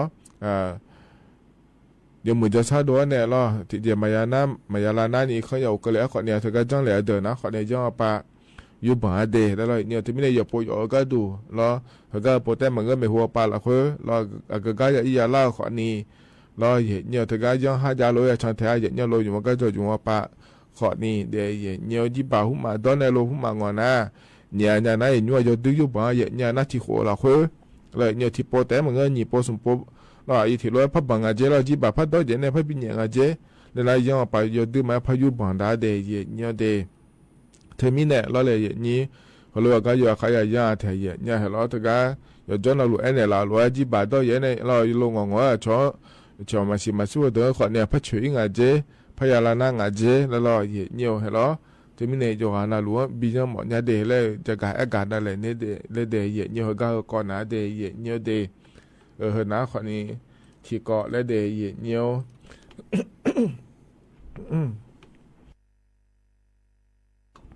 อันนั้นใจที่ก็ดูแล้วอย่างนี้ถึงก็อย่างนี้บัตรทองยาเดินนะอย่างนี้อีกยุ่มนะอย่างนี้บัตรทองยาหลวงรออย่างนี้เธออยู่หาเนี่ยหัวยาชุ่มดังถ่ายดูยุ่มยาไม่แน่อย่างนี้อยู่ก็เจ้าขอนี่เดอย่างนี้เดน่าเธอแต่มาเงือแล้วเลยอย่างนี้เธอก็อย่างนี้ให้เธอสองหุ่มมาเราเสือหุ่มมาเราบัวมายากาหุ่มมายั่วมาเราชอบแพทย์แผนไทยแล้วคงเรามาตัวหุ่มมาเนี่ยชอบมาเราถ้าก็พยาบาลสถานพยาบาลแล้วฮูก็เรามันนั่นที่บุอีโลเจอนาโลแล้วเราเลยอย่างนี้พอเดือดต่อรู้เราคุยเราอย่างนี้เธออายุมาเราหัวยาเราคุยแต่มาเงือเราอย่างนี้เราเนี่ยป่าบิดเนี่ยล่างอ่ะแถวอย่างนี้คิดนี่หุ่มมาขอนี่เงือและงานในอย่างนี้ที่มีในหัวก็บิดก็ดูนะเราอย่างนี้ที่หัวอามีปอบิดเนี่ยก็ดุมเดลเลยจะการอากาศโดเหลียวจะง่าเดอย่างนี้เดยเจมาเจงเราเลยอย่างนี้จะการหุ่มมายั่วเราอย่างนี้เธออย่าเจมันเจงแล้วเธอจะสามารถดูนั่นยาเลยเราหัวยาอีมาสามารถยาเลยเธอก็จะอันดูในจะการเจในจะหอมาจะการยุ่ในจะหอมาเดนั่นนะขวานเนี่ยหัวล้อขวานเนี่ยเจ้าอย่างงั้นเธอก็จะการอันดูอีเนี่ยเราขวานเนี่ยจะการอันดูให้นะขวานเนี่ยเธอก็บาททอง30 บาทรักษาทุกโรคเลยขั้วถึงหลักขั้วของกายอย่างเลยอันฐานงานในอย่างนี้อายมาจะการอันมีสิ่งจะไปบทถามแม่อย่างเนี่ยแห่งงานจะการอันดูเธอก็30 บาทรักษาทุกโรคปานเนี่ยอันเลยทำมาเดแล้วเราเนี่ยเธอก็ดูว่าที่หัวญี่ปุ่นอยู่ในไม่เจเดย์เนี่ยเดเสือละบัวเสือละสาก็ดูคนนี้เงอเราเนี่ยอันนี้หัวยาเตอีมาสานีเราจะมีอาการคินีเราคินีแล้วยังเกินเราเนี่ยเสือหัวละบัวดูอีนะบาทองก็ดูคนนี้เราที่หัวญี่ปุ่นแล้วอยู่ในเดย์เนี่ยเดหัวยาอีมาสานีเราที่อันนั้นเป็นหัวยาเยอะคิดว่าเจอมีอันนี้เลยแล้วเธอก็เนี่ยคินีอีมาแล้วคินีอะไรเราเห็นก็งานในหมวกมุดูกันเจอเธอก็ยาแม่เนี่ยเราบาททองยาเดือขอเนี่ยอยู่มีเนี่ยเราเธอก็บาททอง30 บาทแล้วก็เธออยู่เดย์เนี่ยไม่เดย์แล้วบทถ่ายยามีเนี่ยเราเลยอย่างนี้เธอก็ดูขอเนี่ยที่หัวญี่ปุ่นแล้วอยู่เนี่ยไม่เจเดย์เนี่ยเดย์หน้าแพทย์แผนไทยแล้วก็เธอเราเนี่ยมาดูมาหน้าเสียสละหน้าเราจนในพรถาก็อยู่มีหมอเมียเลยหัวยาอีมาสานีเลยแล้วนะคนในที่หัวเช่นญี่ปุ่นก็นี่อยู่เนี่ยไม่เจเดย์เนี่ยเดย์แล้วยังมีอาจจะยาเนี่ยเราเธอมีเนี่ยเฮก็เฮเดอเราหัวยาอยู่ในบาททองยากะมายุ่มเอี่ยขอเนี่ยเราเธอก็ชอบมาในหัวล้อพอเนี่ยบิมกะบิจังกะอินเนเดนเนี่ยไม่เจขอเนี่ยเฮก็อยู่ส่งกันเนี่ยก็งาเราเนี่ยที่เจนี่พอสมบูรณ์จังยาโลแล้วเราเฮก็เดจีนะยุ่มเนี่ยไม่ชิโลเลยนะขอเนี่ยเธอก็อยู่ในบาททองอยู่มกะอินเน อยู่มีเนี่ยแม่เดอีทีก็โหยาลอโหยาบัดทองอยู่มัวดูอินเนอ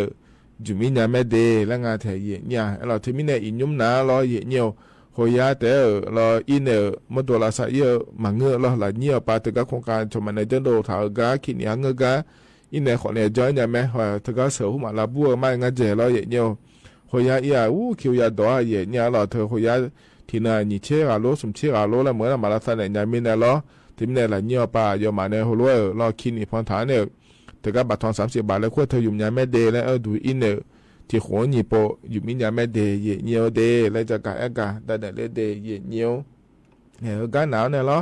แต่ชาติบิมแล้วน่าหาดามาเราแต่ชาบิมน่าหาดากันนะขนมล้อเยเนียวก็เกิดแล้วอันนั้นเช็ดติงกันเนาะเราถึงก็เอาบอตอยาเชื่ออันเนาะชาลาเมเดที่มีเนี่ยถึงก็ตะกอยมือเมื่อขนมที่โปแล้วพระจักรเอกะแต่เนี่ยมาเดเยเนียวเดแต่ชาติขอรู้น่าหาดามาเยเนียวยุ่มหกะพอในเป็นน่าหาดาแต่ชาหกะบิมนา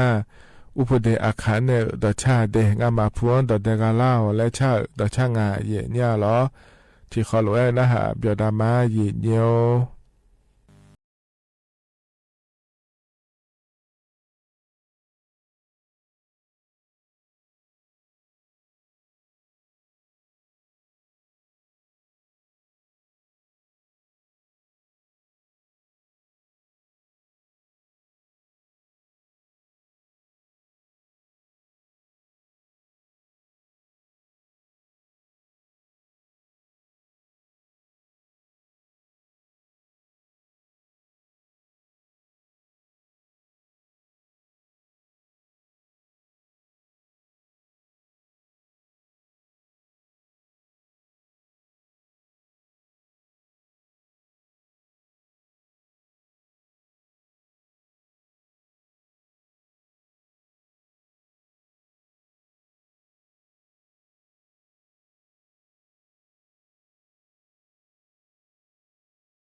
รอเนี่ยอุปเดอาคารเนี่ยงาเดยเนี่ยเดงามาพวนแต่กาลาและชาตาชาเนี่ยเดโยหานาลุเวนะหับโจด้วยเนี่ยแล้วก็จะนาปาลาเนี่ยนะหาลาเนี่ยโยหานาลุเวดูธรรมะเดนิมจิกยาลองานเนอายุเชมือไหลนาลีเชลังกันนี่ที่ขอลอยแล้วจะดามาเนี่ยก็ยังมีกอลมถ่ายเฮจะกะแอกันเนี่ยพักยาสีเนี่ยล้อที่มีเนี่ยล้อเนี่ยก็จะกะแอกะดันเนี่ยมาเดเนี่ยเธอก็ล้อเนี่ยอันเชติเงินล้อบาลาฮือเสียเดเฮก็จนเงินก็เลยอันงานเนี่ยเนี่ยเดือดไทยมีของเราคุยนะล้อเนี่ยการเลือกตั้งล้อองค์การบริหารส่วนตำบลและขั้วเธอยางง่าเธอเนี่ยเดการเลือกตั้งองค์การบริหารส่วนตำบลและขั้วเธอนะขอในกกตปานในชเชื่ออันโดยเหลือกระดูงานในอย่างนี้เชติเราจนเงินฉลาอย่างนี้เราอันเชติบาลาทิสีมกราคมขวัญพังอายาโกช่วยเดยเนียวนาเธอการเลือกตั้งอบตและขั้วเธอนะขอในอย่างนี้เราเนียวทะเบียนบ้านล้ออบตหลักเฮือรอถ่ายมีคนโดนิยาเดอชอเชื่องานในอย่างนี้ถึงแม้อย่างนี้โยนาลูซินาแม่อย่างนี้เราเธอสู้โยฮามาโด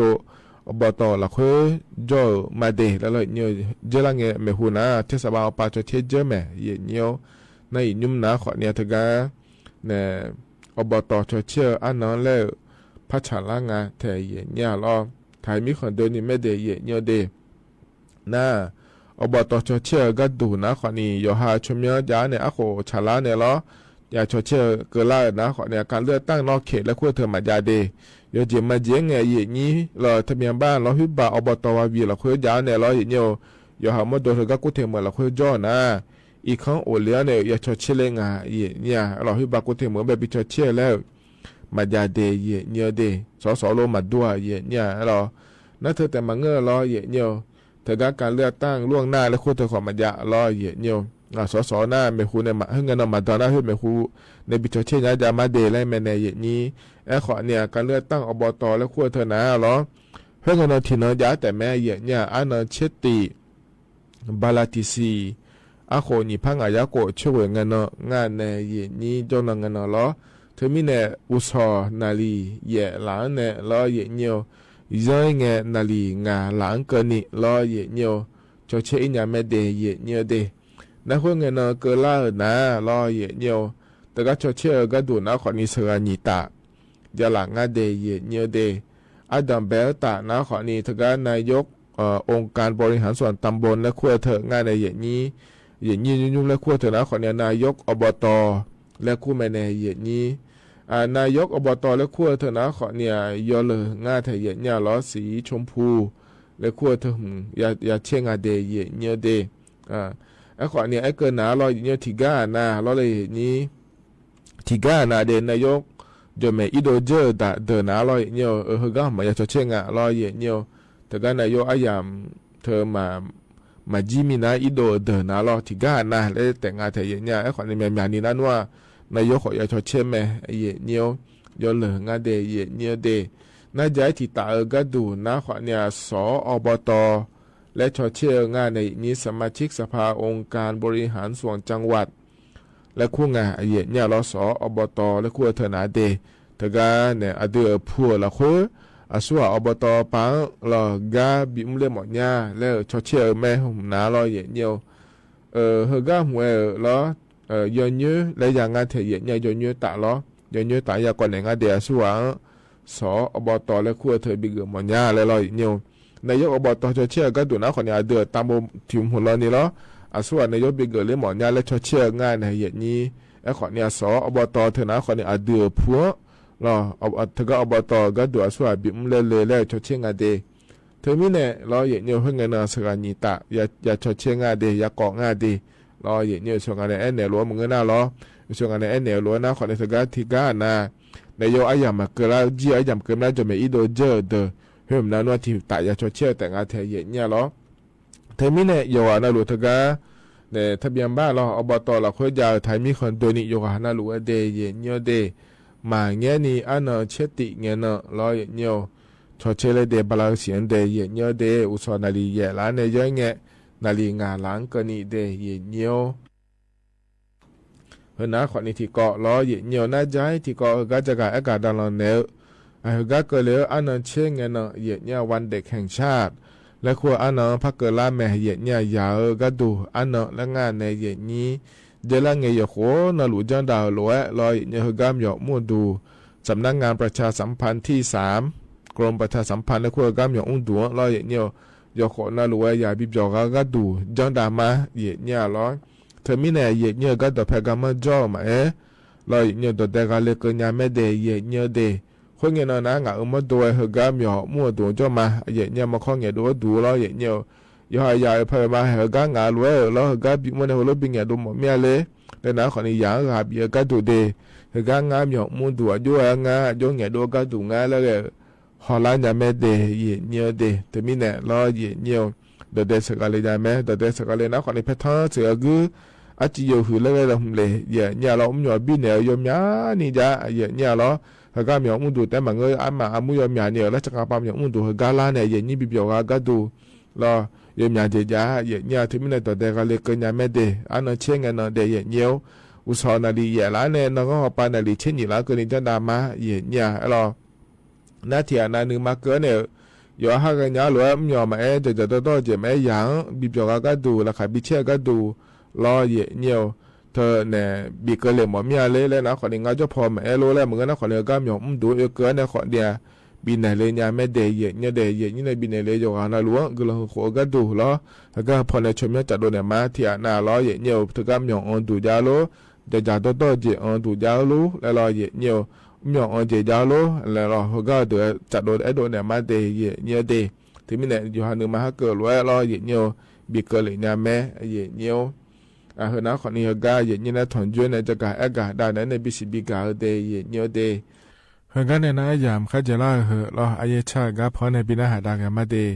นิมจีก็เริ่มถ่ายเหรนะคนนี้อายุมีคู่ยศมาในงานเนี่ยเหรออายามข้าจะล่าหรอพอบินาหาดาเนี่ยอายามเจียนะก็อีมาเราอุจิอยู่มาเดข้านึกสอนราคาเชตานิทุลาเนี่ยรอเนี่ยเธอในนาฬิกาในเวลาก็นี่เหรองานเนี่ยอายุเชื่อเหมือนไอ้ที่เขาล้วนแล้วพัฒนจุลมาเดก็อีมาอุดูธรรมะมาสิมันยาหอนี่ก็มอมีอะไรอะไรrằng ngày ông ở đây nhà này ngày ông mong cái gì mà xin cái ngày là ngày mai nó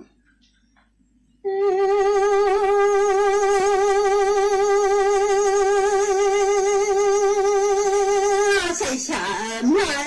cho mà mi chân à hai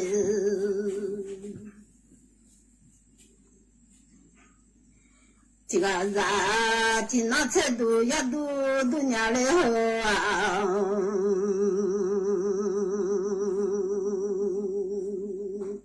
chế độ ya độ đó mình ra chân này anh nếu nhau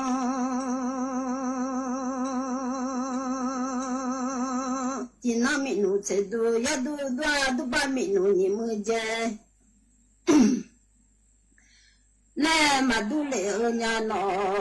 nếu ba nhỉ mưa lệ chơi mà lệ lo miao xa xa nhà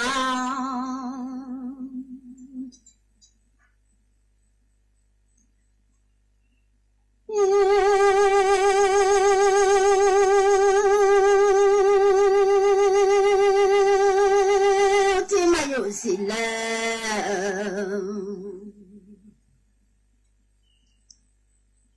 ago cứ xe đua mà ngơ miao ta lo cứ là thắp bèn à ya nếu mà ngơ lên nhau chỉ nói mình nụ chế đua ya đua đâu chỉ mà yêu ago khơi xe đu lo đu lên nó tao này cứ xuống khờ giờ về là tao này đó giờ số xí về à có cứ xe mà có thì cả lo mà là đu nhà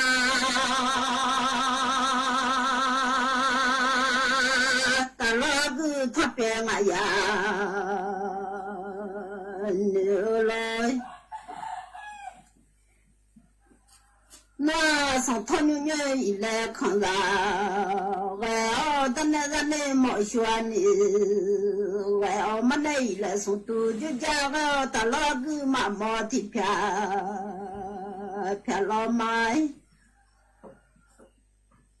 lên nữa xa lên nó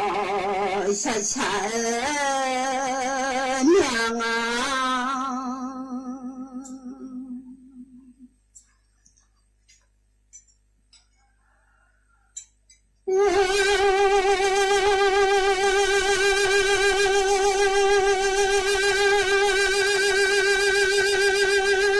không có gì mà đâu nhớ là nữa nha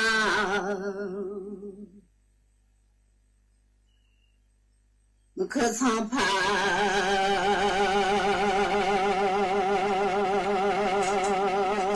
ôi mà đồ đã lo sang nhà gì là ôi mà đồ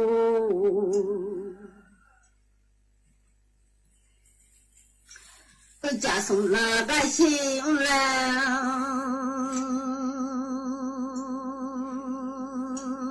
sợ nhớ lên nhà nó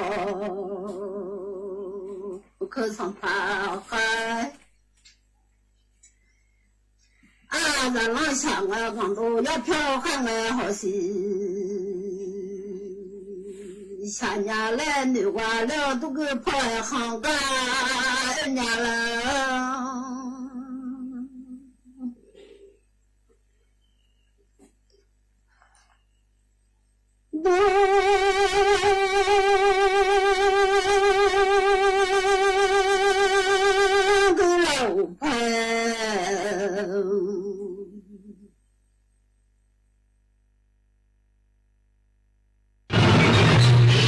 สถานีวิทยุกระจายเสียงแห่งประเทศไทยและเครือข่ายทั่วประเทศเสนอข่าวต้นชั่วโมง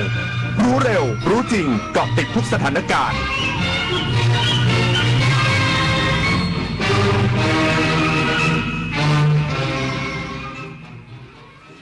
รับฟังข่าวต้นชั่วโมง 22 นาฬิกากับพินโยรุ่งสมัยสำนักงานตำรวจแห่งชาติจัดเตรียมกำลังตำรวจทั่วประเทศปฏิบัติหน้าที่การจัดการเลือกตั้งสมาชิกสภาผู้แทนราษฎรอีกสักครู่กลับมาติดตามรายละเอียดครับ พี่ครับเกมนี้บอกว่าแค่ลง10 บาทก็ได้แล้ว ผมจะกดแล้วนะ เดี๋ยวก่อนเกมแบบนี้หลอกเด็กนะ ผมแค่7 ขวบจะโดนหลอกด้วยเหรอ แต่เล่นเป็นนะโหลดเป็นด้วย ก็นี่ไง เพราะเด็กสมัยเนี้ยเข้าถึงสมาร์ทโฟนเร็วมากแถมยังเล่นเกมเก่งแบบน้องพี่นี่แหละหยุดคิดถามเช็คถ้าเป็นเกมที่ต้องโอนเงินก่อนหรือชวนให้เล่นได้เงินง่ายๆอย่าเชื่ออย่าโหลดร่วมกันสอดส่องบุตรหลานปกป้องจากเกมออนไลน์หลอกลวงและภัยจากมิจฉาชีพ 23 มกราคมนี้ห้ามพลาดถนนดนตรีไลฟ์พบกับบทเพลงแห่งความรักความหวังความฝัน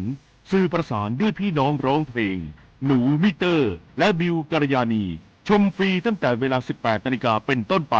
ณห้องออดิโทเรียมอาคารศูนย์ปฏิบัติการสถานีวิทยุกระจายเสียงแห่งประเทศไทยลงทะเบียนเข้าชมได้ที่ Facebook Fanpage ถนนดนตรี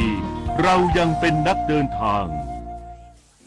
สุขภาพดีเริ่มตั้งแต่วันนี้โดยเฉพาะผู้สูงอายุแค่ลุกขยับวันละนิดเดินช้าๆแต่สม่ำเสมออย่าเครียดเลือกกินให้ถูกหลักพักผ่อนให้เพียงพอที่สำคัญต้องไม่ลืมตรวจสุขภาพประจำทุกๆปีเพราะการใส่ใจดูแลเล็กๆเหล่านี้ช่วยให้ผู้สูงอายุมีสุขภาพจิตที่สดใสสุขภาพกายที่แข็งแรงมาร่วมกันทำให้ทุกวันมีคุณภาพมากขึ้นด้วยการดูแลสุขภาพกันในวันนี้เพื่อให้พรุ่งนี้ท่านยิ้มกันได้อย่างเต็มที่เธอรู้ไหมปัจจุบันภูมิภาคอาเซียนเราเชื่อมโยงกันมากขึ้นทั้งการเดินทางและเทคโนโลยีแต่ในขณะเดียวกันอาชญากรข้ามแดนก็เคลื่อนไหวได้ง่ายขึ้นเช่นกันนะจริงด้วยทั้ง call center การค้ามนุษย์หรืออาชญากรรมออนไลน์ภัยเหล่านี้ไม่เลือกประเทศไม่เลือกเหยื่ออย่าหลงเชื่อห้ามให้ข้อมูลส่วนตัวเป็นอันขาดร่วมมือกันเฝ้าระวังแจ้งเบาะแสให้กับเจ้าหน้าที่รัฐหยุดอาชญากรรมข้ามแดนเพื่ออาเซียนที่ปลอดภัยของทุกคนสำนักงานตำรวจแห่งชาติจัดเตรียมกำลังตำรวจทั่วประเทศปฏิบัติหน้าที่จัดการการเลือกตั้งสมาชิกสภาผู้แทนราษฎรระดมกวาดล้างอาชญากรรมและเฝ้าระวังความเคลื่อนไหวพื้นที่เสี่ยง ลตำรวจเอกสำราญ เนินมารองผู้บัญชาการตำรวจแห่งชาติในฐานะผู้อำนวยการศูนย์อำนวยการรักษาความปลอดภัยและความสงบเรียบร้อยการจัดการเลือกตั้งสำนักงานตำรวจแห่งชาติประชุมเตรียมความพร้อมการรักษาความปลอดภัยและความสงบเรียบร้อยการจัดการเลือกตั้งสมาชิกสภาผู้แทนราษฎรและการออกเสียงประชามติและการเลือกตั้งนายกและสมาชิกองค์การบริหารส่วนตำบลหรืออบต.โดยเตรียมกำลังตำรวจทั่วประเทศกว่า 8,000 นายปฏิบัติหน้าที่และจะมีการกวาดล้างอาชญากรรมก่อนการเลือกตั้งพร้อมกันทั่วประเทศช่วงวันที่ 25 ถึง 31 มกราคมนี้เน้นย้ำนโยบายและกรอบการปฏิบัติอย่างเคร่งครัดยึดหลักกฎหมายและเป็นกลางทางการเมืองคุ้มครองกระบวนการเลือกตั้งไม่แทรกแซงผลการเลือกตั้งและรายงานสถานการณ์ในภาพรวมอย่างใกล้ชิดรวมทั้งเฝ้าระวังความเคลื่อนไหวที่อาจกระทบต่อความสงบเรียบร้อยวิเคราะห์พื้นที่เสี่ยงและบุคคลเสี่ยงวางแนวทางป้องกันเชิงรุกนอกจากนี้ยังกำชับให้แต่ละพื้นที่ที่มีการปราศัยของผู้ลงสมัครรับเลือกตั้งโดยเฉพาะในพื้นที่ที่มีความขัดแย้งโดยให้ตำรวจภูธรจังหวัดและตำรวจภูธรภาคให้ความสำคัญกับการดูแลความสงบเรียบร้อยรวมถึงให้สถานีตำรวจที่มีการรับแจ้งเหตุทำลายป้ายเร่งสืบสวนหาตัวผู้กระทำความผิดและดำเนินคดีอย่างเป็นธรรมกับผู้ลงสมัครเลือกตั้งทุกฝ่ายต่อไปจุฑามาศรักษาพันธ์รายงานกรมควบคุมโรคพบกลุ่มวัยรุ่นป่วยเป็นโรคคางทูมเพิ่มขึ้นเร่งประสานสถานศึกษาส่งเสริมการรับวัคซีนรวมให้ครบตามแผนการให้วัคซีนนายแพทย์มนเทียนคณาสวัสดิ์อธิบดีกรมควบคุมโรคกล่าวว่าในปี 2568 พบผู้ป่วยโรคคางทูมในวัยรุ่นและวัยผู้ใหญ่ตอนต้นเพิ่มขึ้นแม้ผู้ป่วยกลุ่มนี้อาการไม่รุนแรงเท่ากับผู้ป่วยในกลุ่มเด็กเล็กแตกเชื้อกระจายได้ง่ายโดยเฉพาะในสถานที่ที่มีคนอยู่รวมกันหนาแน่นเช่นโรงเรียนประจำหรือหอพักข้อมูลตั้งแต่วันที่ 1 มกราคมถึง 29 ธันวาคม 2568 พบผู้ป่วยโรคคางทูม 1,961 รายไม่พบรายงานผู้เสียชีวิตกลุ่มอายุที่พบป่วยสูงสุดได้แก่กลุ่มอายุ 15-19 ปีกรมควบคุมโรคจึงเน้นย้ำให้หน่วยงานสาธารณสุขในพื้นที่ประสานความร่วมมือกับสถานศึกษาในการติดตามและดูแลสุขภาพนักเรียนอย่างใกล้ชิดควบคู่กับการส่งเสริมให้เด็กได้รับวัคซีนรวมป้องกันโรคหัดคางทูมหัดเยอรมันให้ครบถ้วนตามแผนการให้วัคซีนของกระทรวงสาธารณสุขและขอให้สถานศึกษาหน่วยงานที่เกี่ยวข้องประชาสัมพันธ์ให้ประชาชนในช่วงวัยรุ่นหรือผู้ใหญ่ตอนต้นที่ไม่มั่นใจในประวัติการได้รับวัคซีนหรือมีประวัติการได้รับวัคซีนไม่ครบถ้วนเข้ารับคำปรึกษาจากสถานพยาบาลใกล้บ้านประเมินความจำเป็นในการรับวัคซีนเพิ่มเติมผู้ที่มีความเสี่ยงในสถานที่ที่มีคนอยู่รวมกันอย่างหนาแน่นขอให้ปฏิบัติตามหลักสุขอนามัยอย่างเคร่งครัดและสม่ำเสมอได้แก่การล้างมือบ่อยๆสวมหน้ากากอนามัยเมื่อมีอาการทางระบบทางเดินหายใจหลีกเลี่ยงการใช้แก้วน้ำช้อนหรือของใช้ส่วนตัวร่วมกับผู้อื่นเพื่อลดความเสี่ยงต่อการแพร่กระจายของโรคนฤมล อุดมพรรายงานนครภูเก็ตเร่งบริหารจัดการขยะหลังเทศกาลส่งท้ายปีที่มีปริมาณเพิ่มขึ้นโดยพื้นที่บ่อฝังกลบมีขยะตกค้าง 1,200,000 ตัน นายสุภโชค รองเพชรนายกเทศมนตรีนครภูเก็ตเปิดเผยถึงการติดตามการใช้เครื่องจักรกลหนักไถเกลี่ยพื้นที่บ่อฝังกบขยะบ่อที่ 4 และบ่อที่ 5 เพื่อรองรับปริมาณขยะส่วนเกินประมาณ 700 ถึง 750 ตันต่อวันที่ไม่สามารถนำเข้ากำจัดยังเตาเผาขยะที่สามารถรองรับได้เพียง 500 ตันต่อวันทำให้ปัจจุบันมีขยะตกค้างกว่า 1.2 ล้านตันจากปริมาณขยะที่เพิ่มสูงขึ้นในช่วงส่งท้ายปีการแก้ไขปัญหาเบื้องต้นที่สามารถดำเนินการได้ในช่วงนี้คือการไถเกลี่ยพื้นที่เพื่อเพิ่มพื้นที่ว่างรองรับปริมาณขยะบางส่วนซึ่งหากไม่มีการไถเกลี่ยจะไม่มีพื้นที่ว่างรองรับปริมาณขยะที่ล้นเตาเผาในแต่ละวันแต่ระหว่างการไถเกลี่ยพื้นที่อาจก่อให้เกิดกลิ่นรบกวนในบางช่วงเวลาเนื่องจากขยะ60%คือขยะอินทรีย์แม้เจ้าหน้าที่จะทำการฉีดพ่นหัวเชื้อจุลินทรีย์วันละ3 รอบทุกวันช่วยได้เพียงบรรเทากลิ่นรบกวนในบางช่วงเวลาเท่านั้นโดยไม่สามารถดับกลิ่นได้ทั้งหมดนวพันธ์ พรายพันธ์ สวทภูเก็ตรายงานจบข่าวพิญญรุ่งสมัยอ่านและฟังข่าวครั้งต่อไปเวลา 23 นาฬิกาติดตามข่าวที่นำเสนอไปแล้วได้ที่วิทยุแห่งประเทศไทยให้ความรู้คู่ความสุข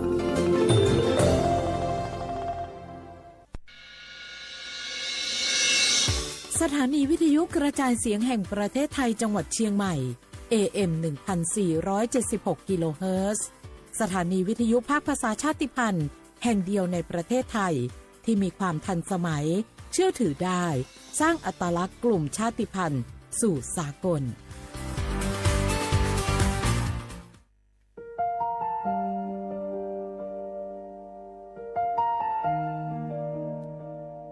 อน้อมเกล้าถวายอาลัย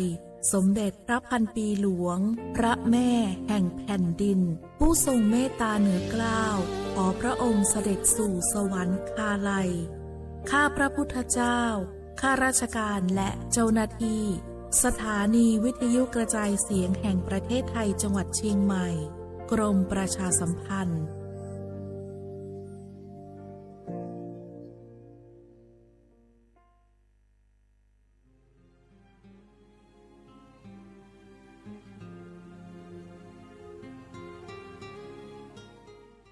This is a moment of profound grief for the Kingdom of Thailand. The collective voices of Radio Thailand Chiang Mai join the Thai nation in mourning the passing of our beloved Queen Martha, Her Majesty Queen Sirikit. Her life was a testament to the unwavering service, grace, and deep love for the Thai people. Our humble condolences and thoughts are with His Majesty the King, the royal family, and all the Thai people during this deeply sorrowful time. We will remember her forever.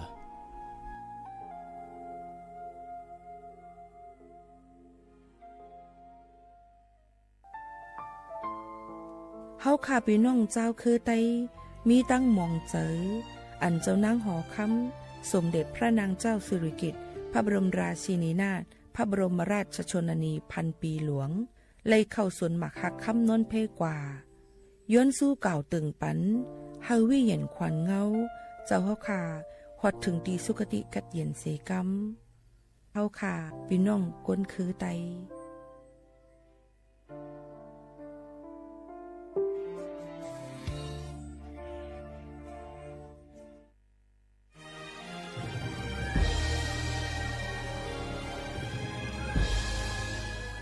เกิดเป็นคนไทย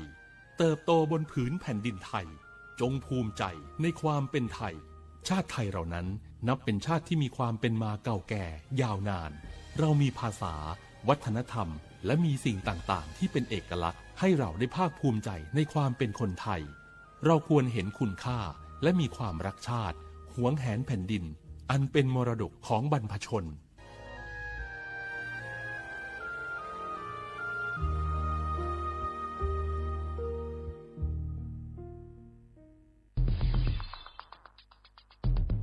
แค่3 ปีความเสียหายจากอาชญากรรมไซเบอร์ของคนไทยพุ่งทะลุถึง 94,000 ล้านบาทหรือเฉลี่ยปีละ 30,000 ล้านบาททุก1 ชั่วโมงเราเสียเงินกว่า 3.4 ล้านบาทให้กับมิจฉาชีพออนไลน์โจรไม่เห็นใจคนอาชีพไหน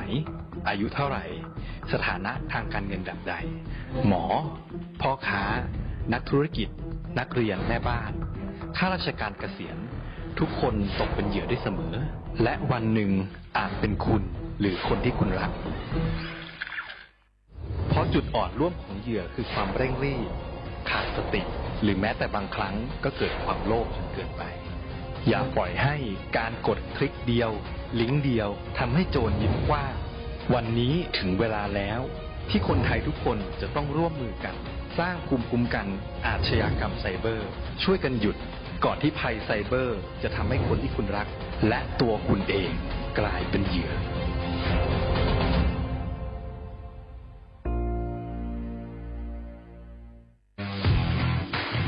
รัฐบาลไทยประกาศสงครามสแกมเมอร์รัฐบาลจึงได้ประกาศสงครามกับสแกมเมอร์ในฐานะที่สแกมเมอร์เป็นวาระแห่งชาติและในวันนี้ผมก็ได้ใช้โอกาสนี้มารายงานความคืบหน้าและเน้นย้ำถึงสิ่งที่เราต้องร่วมกันทำต่อไปรัฐบาลได้จัดตั้งคณะกรรมการอำนวยการป้องกันและปราบปรามอาชญากรรมทางเทคโนโลยีขึ้นมาโดยมีผมเป็นประธานด้วยตนเองเพื่อให้ทุกหน่วยงานทำงานไปในทิศทางเดียวกันเราได้มีการลงนามบันทึกความเข้าใจระหว่าง15หน่วยงานหลักทั้งภาครัฐและภาคเอกชนตลอดจนสถาบันการเงินเพื่ออุดช่องโหว่ทางการเงินและตัดเส้นทางเงินของกระบวนการอาชญากรรมเหล่านี้ให้สิ้นซากรวมพลังคนไทยต้านภัยสแกมเมอร์นายอนุทินชาญวีรกูลนายกรัฐมนตรี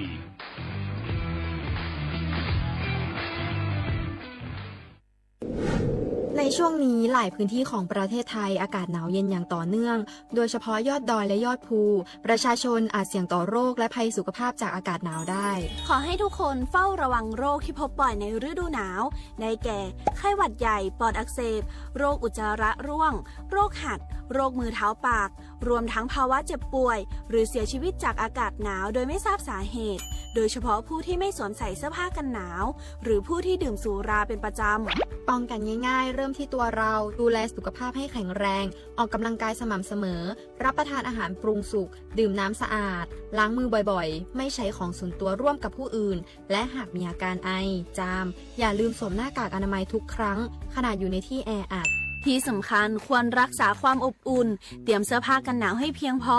งดดื่มเครื่องดื่มแอลกอฮอล์เพื่อความปลอดภัยในช่วงอากาศหนาวนี้ดูแลสุขภาพให้แข็งแรงตลอดช่วงฤดูหนาวนี้กันด้วยนะคะด้วยความปรารถนาดีจากสำนักงานประชาสัมพันธ์ที่ 3 กรมประชาสัมพันธ์หนึ่งเสียงของท่านมีความหมายต่ออนาคตประเทศการเลือกตั้งคือโอกาสสำคัญที่ประชาชนจะได้ร่วมกำหนดทิศทางบ้านเมืองขอเชิญชวนพี่น้องประชาชนผู้มีสิทธิ์เลือกตั้งทุกท่านออกไปใช้สิทธิ์เลือกตั้งปี 2569 เลือกคนดีเลือกผู้แทนที่ตั้งใจทำงานเพื่อประโยชน์ของประชาชนบดีปล่อยให้เสียงของท่านเงียบหายเพราะประชาธิปไตยเริ่มต้นที่การไปใช้สิทธิ์ร่วมกันไปเลือกตั้งอย่างพร้อมเพรียงกันวันอาทิตย์ที่ 8 กุมภาพันธ์ 2569 8 โมงเช้าถึง 5 โมงแลงใจสิทธิ์ใจเสียงเพื่ออนาคตของประเทศไทย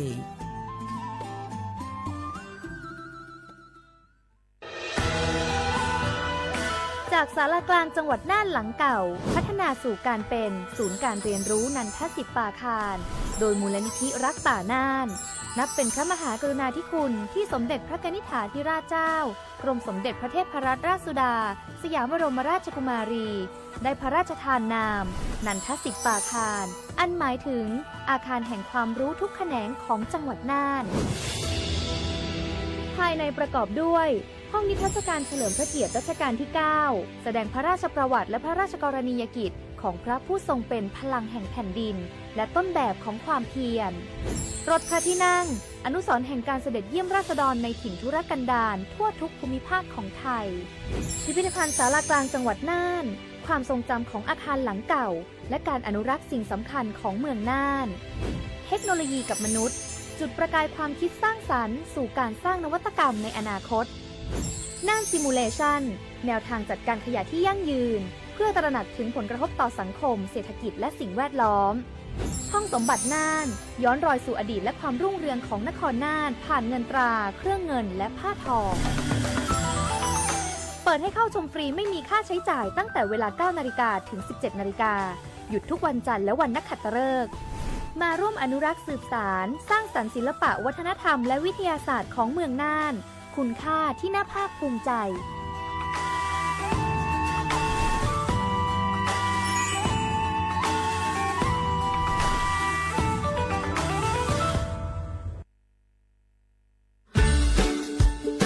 คำขวัญวันเด็กแห่งชาติปีพุทธศักราช 2569 รักชาติไทยใส่ใจโลกสถานีวิทยุกระจายเสียงแห่งประเทศไทยจังหวัดเชียงใหม่ขอเชิญน้องๆหนูๆร่วมงานวันเด็กแห่งชาติประจำปี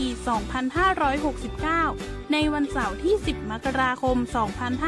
2569 เวลาตั้งแต่ 8 โมงจนถึงเที่ยงกิจกรรมตอบคำถามเล่นเกมลุ้นรับของรางวัลมากมายแล้วพบกันนะคะ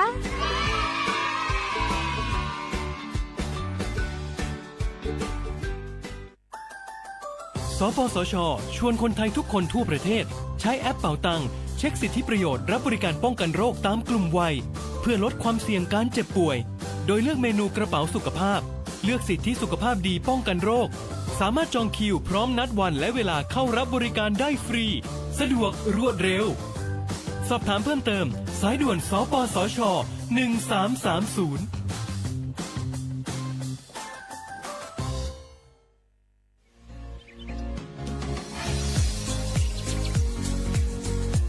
อมหนังปึงมติครม.มือวันที่29เดือนธันวาคม2 5ปากไป67เฮาฮิปเน็ตแกลิดปัญหาสถานะและสัญชาติคนอันอยู่ตั้งเมืองจึงไทย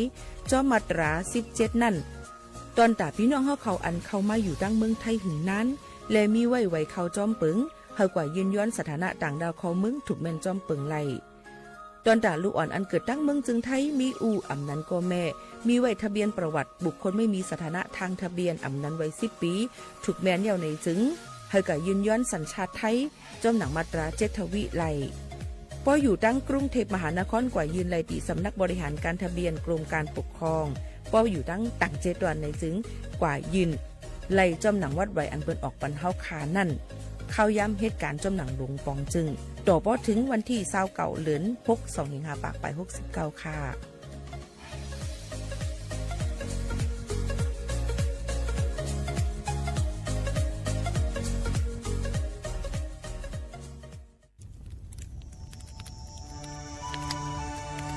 จ่องหู้คาหือก้อนโมก้อนไฟอันเผาอยู่ตีกลางป่างนั่นอ่ำเลยหายกว่าตั้งเลยมันเตเป็นฝุ่น PM 2.5 สีขึ้นมาเฮ็ดให้ป้ายอยู่หลีเฮาคาขึ้นในค่าอ้อลองลดย่อมปัญหาจังไหนในอ่ำหยาบค่ะเงื่องแวอ่ำเผายุกยักเหมือไม่ต้นเดียวต้นเข้ากับในให้ในสวนเฮาเปลี่ยนมากองไว้จ้อมกันเสเฮ็ดเป็นฝุ่นสภาวะอ่ำนั้นแจกแพยุกยักเฮมันปอดถูกแม่นอีกป้าดังโฮมมือกันฟังด้วยไฟไหม้ป่าเถินเฮาขาดฉุดวิไลผูกต้นไม้น้ำเพิ่มปันปืนตีสีเขียวเฮ็ดเฮาจันล้มเสียนใส่ตาเฮากูก็เลยตั้งมุงมองเฮาลีเสฐานหน้ากอกับสืบปืนเผาตี3กรมประชาสัมพันธ์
บ่ไต้เป็นอันเลวหุงพักเค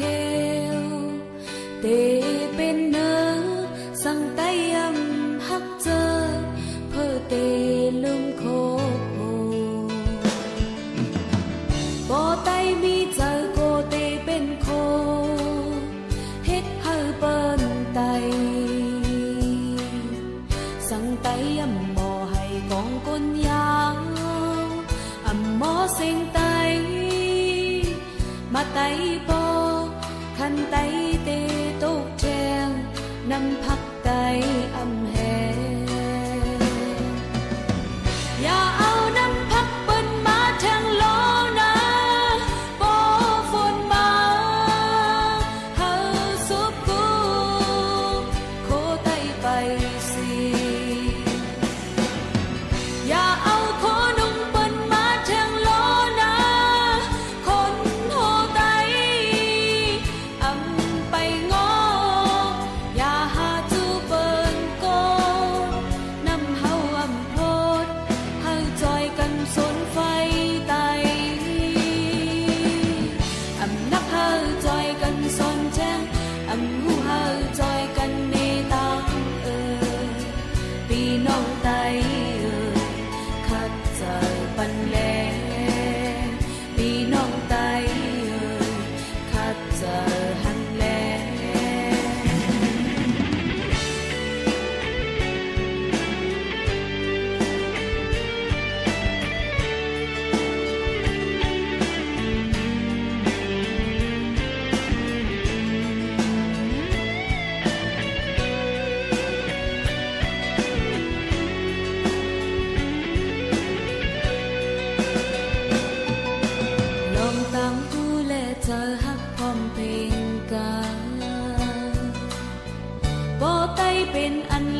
ไตเต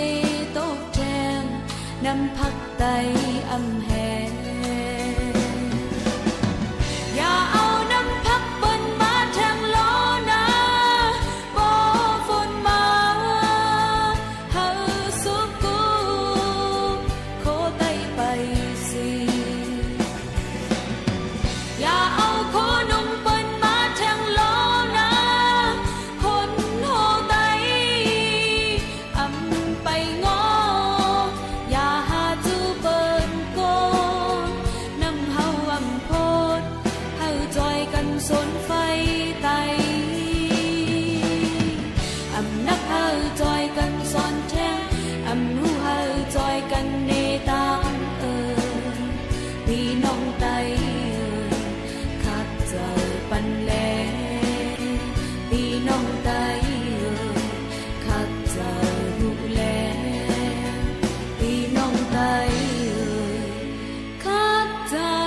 ปันแล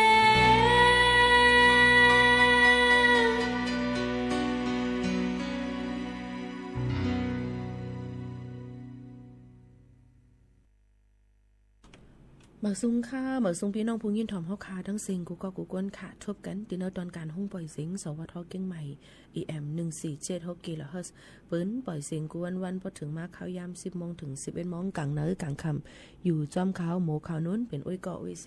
พ่อแม่ปีๆน้องๆเฮาเขาในตอนการห้องปล่อยเสียงเฮาขาดีในข้าวยาม 10 โมงถึง 11 โมงกลางเนอและกลางค่ำข้าวยามจอมหนังดังเมืองจึงไทยค่ะพี่น้องเขาค่ะฮบทบจำกันตอนต่างในวันเมื่อในก็ถึงมาในวันอังคารที่ 6 เหลินทน1 2เฮงปลาย26 ปีไต้2เฮง1ปาก20ปีก็จานในเฮง3ปากปลาย87คู่ในนั่นค่ะอยู่เป็นอ้อยก็อ้อยเซจอมกันที่ในพึงมาเหลินกำลอง3คำในวันเหมือนในค่ะเนาะอยู่จอมขาวหมูขาวนวลสุภาวันเชื้อสารวินพบทบจอมกันที่ในเสเอามาทั้งเพลงความวันดูถูกเจอและข่าวเงาติคัดเจอเอามาฝากตวนจู้ถึงพ่อแม่ปีๆน้องๆเขาอยู่ว่าซึ่งหนังในค่ะค่ะพ่อแม่พี่น้องเขาค่ะอ่อนตั้งในเด็กอ่อนเอาพี่น้องเขามาถ่อมด้วยข่าวเงาฟิงฟ้าราศีกันอิดอ่อนนึงในนั่นค่ะเอาพี่น้องเขาย้อนเบว่าย่ำพองตะเหลวนั่นในนั่นค่ะเดดังปอดห้องจึงไทยเตกัดนำเตอมาหรือเสียเก่าเตอวันที่6ถึงวันที่10เดือนธันวาคมในค่ะเตกัด5แห้งในค่ะเตลดยอมลงมาตั้งกัดมันเตกัดมา 1-3 องศาเซลเซียสในนั้นค่ะเนาะเจ้าเจออันอยู่จ้อมตาเฮยสันลอยจำจะได้ก็รู้เลยฟังกันไว้จ้อมว่าจังหนังไหนค่ะพ่อแม่ปีๆน้องๆเขาค่ะโยก็จะเจออันอยู่จ้อมนำปางหลายจำจะได้รู้เลยฟังไว้เดี๋ยวจังให้เด้อฝนตกลงมาอิดออดเสบางทีก็เดี๋ยวตกแห้งเดี๋ยวจังให้ได้นำปางหลายขึ้นสูงไหลอันนี้ก็รู้ลำด้วยถึงกูสามเซนเปิงตอนดับพ่อแม่พี่น้องเขาเดี๋ยวกว่ามาไปให้หลอดพีกูลองกูอันว่าจังหนังไหนค่ะพี่น้องเขาค่ะอันนี้ก็เอามาฝากตอนจุดถึงกันจังหนังไหนค่ะเนาะโยก็ตั้งลอยอินทนนท์ค่ะพี่น้องเขาอยู่ตั้งเจดอนเกี้ยงใหม่หลายๆตีเปิ้นก็ได้อ่อนกันมายักเยี่ยมเอลเลยด้วยในนั้นค่ะยอดลอยอินทนนท์ในเนี่ยค่ะจอมมือไม่เยอะยาเจ้านั่นเนี่ยค่ะลดยอมลงมาอันตั้งกัดมาได้ลบ 6.1 เนี่ยค่ะเป็นหมวยในมันพองหมวยมันเด็กกามกับแปดเจ้าไหนเขาค่ะนะเปิ้นห้องว่าเหมยขาบในนั่นค่ะพี่น้องเขาค่ะก็ได้เป็นมาเจ้าหนังนั้นเนี่ยค่ะพี่น้องเขาลองตั้งเจ้าไหนก็ฮัลโหลลำด้วยถึงกันโยก็วันที่ต่อถึงวันที่10ในเฮาเอาเสื้อซ้อนเสื้อหนาเนี่ยค่ะมานุงมาใส่เนี่ยค่ะเนาะดูลำด้วยถึงลองไปอยู่ลิพี่น้องเขาจ้อมเนี่ยค่ะตอนใดอีหมู่คานุนได้ก็เป็นวัดยาวคุณดังตันยาวเสน่ห์ค่ะเนาะยันว่า ก็ไม่กำกัดเห็นในห้องสูงเฮาขาดที่ไหนนั่นซ้ำในมันซ้ำหรูเลยเป็นห้องสีเจ๋งลงไว้ห้ามเปิดแอร์กว้านไว้ขนาดเนาะว่าเปิดไว้จังนั้นในแค่ลาดอีนะคะมี2โตค่ะแอร์มาในเลยค่ะเนาะกัดปีเจ้าอยู่ในค่ะเนาะก็บ่ออกกระทั่งดอกสมัยทำลมเหจำจังในเฮ็ดเฮาแห่งกำขามตัวเฮาค่ะในมันอ่ำเต็มทนเนี่ยใกล้ๆเปลี่ยนไหลเนี่ยค่ะย้อนนั้นอย่าไปตกใจว่าเสียงพี่หมอเขาโน้นยังเป็นจังนั้นล่ะเนี่ยค่ะย้อนว่าเป็นวัดไว้ในคณะคัดเจออยู่กินอียาอยู่นะคะเมื่อวานนี่ก็คันเจอนั่นค่ะนะกันต้อยกะละขี้มุกกอย่อยเนาะอันบ่หลอเจห้องไว้เฮ็ดให้รู้เลย7-8อียาก็โหลกินนอนก็ไข่นวลมันก็ต้องตักมาข้าว7-8มื้อให้อ่ำจังอู่ป่ะในค่ะนะมันคันเจอเนี่ยในค่ะนะเนี่ยก็เป็นลองเป็นวัดเนี่ยค่ะใกล้ๆเปลี่ยนตั้งเปลี่ยนในข้าวกัดในเนี่ยค่ะเป็นวัดเนี่ยค่ะใกล้ๆเปลี่ยนตั้งเป็นหลายรองหลายอันเนี่ยค่ะเป็นวัดในข้าวกัดในเนี่ยค่ะพี่น้องเขาค่ะก็นั่นแหละลองตั้งซึ่งในเฮาค่ะก็คัดจะเอามาฝากไว้ปันพ่อแม่พี่น้องเขาที่เป็นตั้งเป็นรองอีสังพองลาเนี่ยค่ะเนาะอันเข้ามาในเขา กัดในลองตั้งเป็นในเนี่ยค่ะกำนำก็ตีเป็นอยู่นะคะหนึ่งตั้งเป็นไข้วัดใหญ่ค่ะพี่น้องเขาอันนี้ก็พังหางมันก็ตีเป็นเหมือนหนังว่าคุณนังตันว่าคิมุกย่อยว่าไอว่าจำเจนในค่ะเนาะแล้วก็ถ้าเป็นไข้วัดใหญ่นั่นซ้ำผางหางมันซ้ำจะเป็นเหมือนหนังว่าโหเจ็บเนี่ยค่ะมีลมไม่ไข้หนาวสูงเนี่ยค่ะเจ็บจอมเนื้อจอมตูเนี่ยค่ะใครต้องคนต้นหักเจ็มเจิงหนังไหนค่ะตอนดาเดียดยามันซ้ำต้องเป็นตั้งเป็นไข้วัดหลายๆก็ในก็นอนรับอิ่มๆเต็มๆในนั้นค่ะเจ็ดตัวมือพองเนื้อเฮาขาตัวเฮาขามันเหลือดมันไหมนั่นในค่ะเนาะเพราะเป็นไข้วัดใหญ่ได้ก็รู้เลยก็ฮบทั่วหมอยากดแจ๊ดยดยาขันๆเพิ่งๆในนั้นค่ะทั้งอันนึงตั้งเป็นปอดเกยเนี่ยค่ะปอดเกยปอดเนี่ยพังหางมันก็จะเป็นไอเนี่ยเจ็บดีหน้าอกเลยนะคะมีลมไม่ไข้หนาวสูงถอยเจอยาบเนี่ยค่ะกำนำเตเป็นไหวหลังซื้อเฮาขาเป็นตั้งเป็นไข้วัดนั่นเนี่ยค่ะเนาะยก็เฮาเป็นตั้งเป็นไข้วัดขึ้นแห้งหนาซึ่งหนังในค่ะพี่น้องเขาค่ะยก็ลองจะลอกไล่ยอดยาได้ก็เฮาขาหลุดเลยกะฮุทั่วหมอยากดแจ๊ดกดทัดและยอดยาปันเฮาค่ะนะอย่าไปก็ซื้อยามากินทั้งกุ้ยค่ะเที่ยงอันนึงก็จะเป็นตั้งเป็นโรคหัดเนี่ยค่ะโรคหัดในกำไตเดี๋ยวว่าคือได้ก็อีหมู่ขนุนก็เอาไปป้องเจอเนี่ยค่ะเนาะพังหางมันก็จะมีลมไม่ไข้หนาวมีมุกย่อยไอตาแหลงมีผื่นคมจอมเนื้อหนังเขาขาในยก็ว่าเสียเขาค่ะเนื้อเหลือเนื้อใหม่เนี่ยค่ะเนาะยก็หมอกอยู่4 วันในซึ่งหนังเนี่ยค่ะลองลกลายยดยามันนั่นก็รู้เลยกับฮบทั่วหมอยาเหมือนกันในนั่นค่ะอปอไม่พี่น้องเขาเอาค่ะทางอันนึงซ้ำจะเป็นโรคหัดเยอรมันในนั่นค่ะกำนำก็เดี๋ยวฮบทั่วใหญ่ลูกอ่อนนั่นค่ะเนาะก็นั้นแหละโรคหัดเยอรมันอันว่าในที่เป็นพังหางมีลมไม่ไข้หนาวในมีอ่อนๆก็บ่มีแห้งเลยค่ะยก็มีเนื้อตุ่มคมตุ่มมีตุ่มจ้อมเนื้อหนังต้มตูจังไหนค่ะลองไล่ยาก็กินยาลดย่อมบันลมไม่ไข้หนาวเนี่ยค่ะตายายาบันที่ท่วมที่ใกล้นั่นเนี่ยค่ะสังมาฮบท่วมเนี่ยลูกในนางยิงอันป้าตวงนั่นในจึง3 เดือนอันตั้งนั่นในรู้เลยก็ฮบท่วมยายาปีลาลีกว่าซื้อยามากินหังกวยในนั่นค่ะพี่น้องเขาค่ะตั้งเป็นทางอันนึงก็ที่เป็นตั้งเป็นหมักแห้งตั้งเป็นอีสุกอีไซในนั่นค่ะพี่น้องเขาอันนี้ก็ที่มีลมไม่ไข้หนาวอ่อนๆเนี่ยเล็กๆอ่อนกล้วยเนี่ยแล้วก็ที่มีตุ่มเป็นน้ำเป็นนวงออกมาใสๆเนี่ยค่ะเป็นตุ่มเป็นนวงแล้วก็ที่แตกตีเขาได้แห้งกว่าให้จังเนี่ยค่ะลอกลายยอดยานั่นเนี่ยก็รู้รักษายอดยาจอมหนังผางหางมันเป็นกวนอันเป็นนั่นกำนำก็ที่หายไว้เสียไว้อยู่อำลิกินน้ำวันหึงนั่นเนี่ยนั่นค่ะยก็อย่าไปลาลิกินตั้งกินอันที่มันจังกับเฮ็ดให้ตุ่มเตอแทงนั่นขนาดเนาะแทงอันนึงนั่นซ้ำตั้งเป็นต้องกวาดต้องเฮในนั่นค่ะตั้งเป็นต้องกวาดต้องเฮในเนี่ยค่ะผางหางมันนั่นก็จะเป็นถ่ายภายหลวงเขาค่ะนั่นจะเป็นน้ำในค่ะเนาะพี่น้องเขาค่ะภายหลวงเขาค่ะนั้นมันติเป็นน้ำในนั้นค่ะยก็โฮมจังมีลมไม่ไข้หนาวเนี่ยค่ะยก็ต้องคนต้นหักในนั้นค่ะลอกไล่ยอดยามันนั่นก็เดี๋ยวไล่กินเกลือแร่นะคะน้ำตาลเกลือแร่นั่นขนาดเนาะพี่น้องเขาค่ะกินนิดอีเฮนะคะเพราะว่าอ่ำหายรู้เลยก็ฮบทุบหมอยาขันเพ้อเพราะว่าต้องกวาดต้องเฮนั่นในถึงสักสายใจอะไรเพราะมันเขากันได้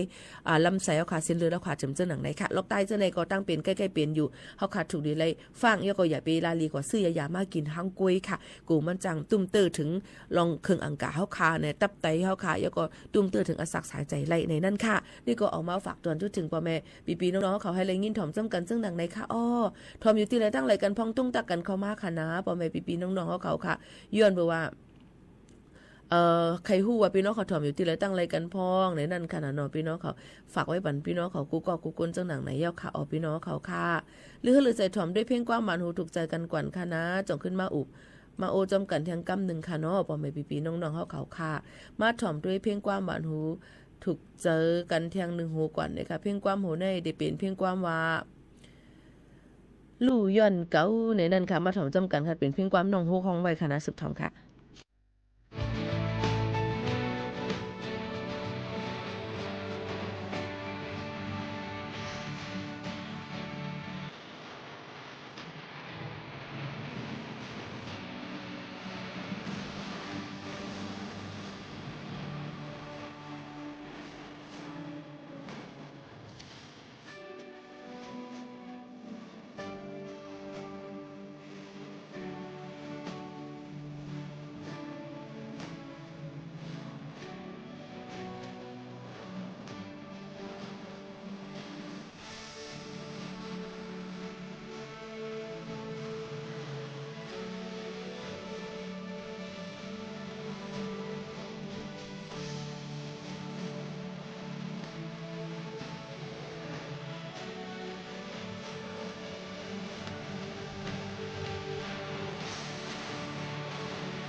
อันนี้ก็เป็นเพียงความหวานหูถูกเจอน้องโฮกห้องไว้เนี่ยค่ะลู่ย้อนเก่าเนี่ยพระบางปองบางเลยมานั่นตอนตาดีลู่นั่นก็ผักสีก็ก้อนนั่นก็จังเป็นไรอยู่ย้อนเพราะว่าลองตั้งหัก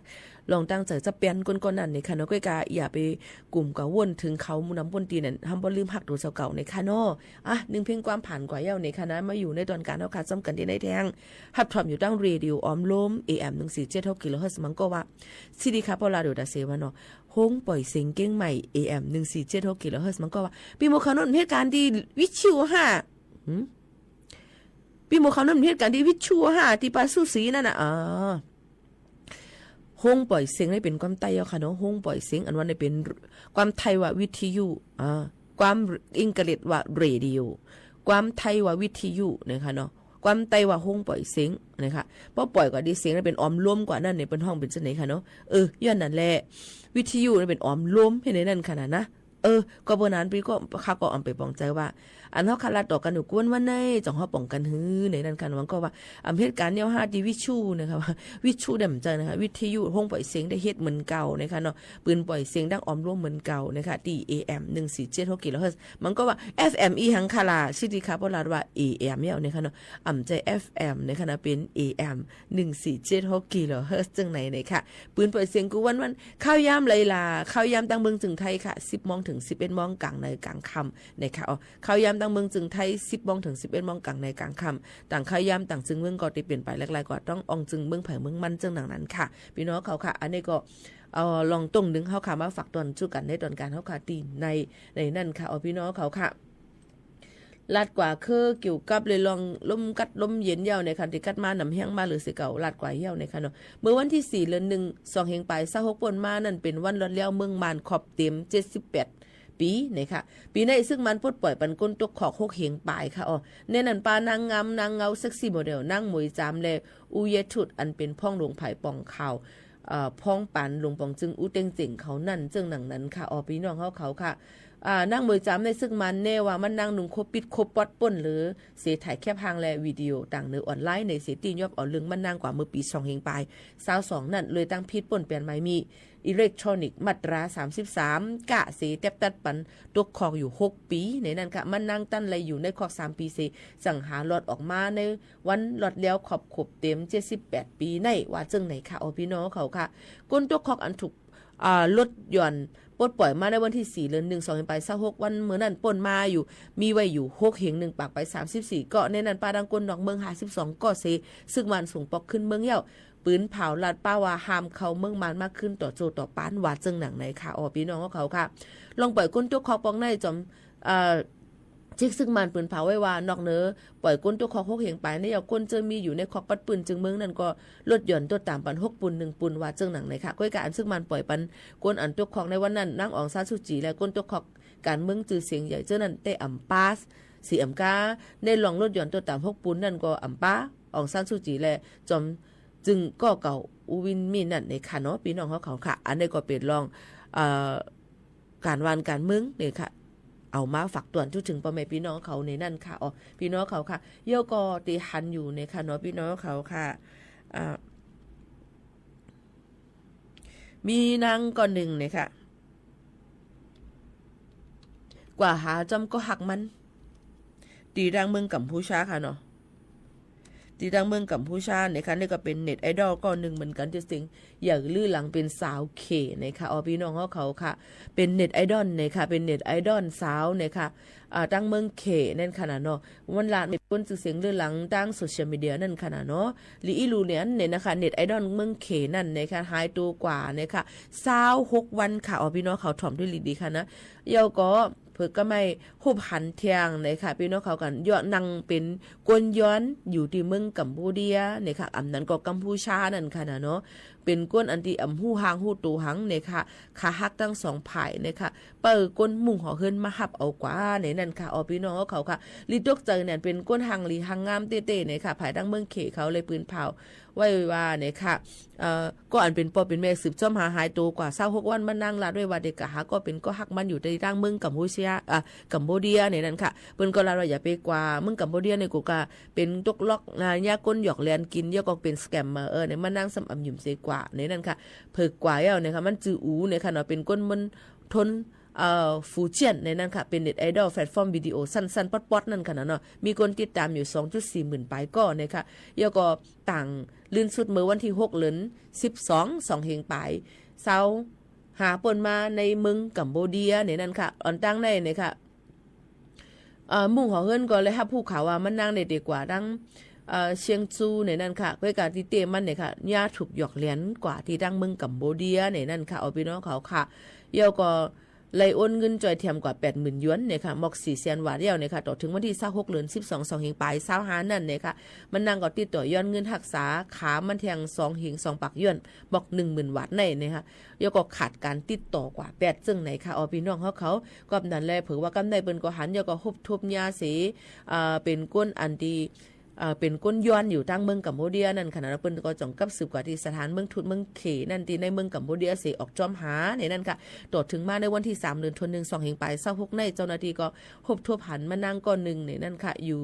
เป็นก้นที่เวยหังเนี่ยค่ะแล้วก็อำฮู้หังฮู้โตในนั่นค่ะเหมือนก้นยาเฮ็ดให้มากก็โลตั้งในตัวจังได๋ก็เหม็นห้อยเจ็บห้อยหมัดกว่าเซ็งจังไหนค่ะเนาะก็ไหนแลลองตั้งจังไหนก็หลู่เลยฝันฟังไว้พี่น้องเขาลื่นสุดว่าเนี่ยค่ะภายตั้งสถานทูตเมืองเขเขาในเมืองกัมพูเดียก็ย้อนตั้งเราปันตั้งจอยเทียมเสให้ยวดยาปันที่ห้องยายก็ที่หางเฮียนส่งตัวปอกมือขึ้นตีเฮิรนก็อันเป็นปอเป็นแม่ในมุงหอเฮิรนเด็กก็ว่าย้อนให้มันนางในหลอดเพสิปอกมาเฮิรนขึ้นก็ระยาวในนั่นค่ะก็นั่นแหละกะปันตะเลียวในลองหยอกเลียนกันเนื้อออนไลน์ในแพลตฟอร์มหลายๆอันนั้นนำตื้อขึ้นมาเต้ๆอำว่าที่เป็นลองหยอกเลียนเนื้อสื่อกูแพลตฟอร์มกูอันในออนไลน์ในค่ะเนาะIG Instagram นั่นขนาดนอนไลน์ว่าวิแชทวิยัง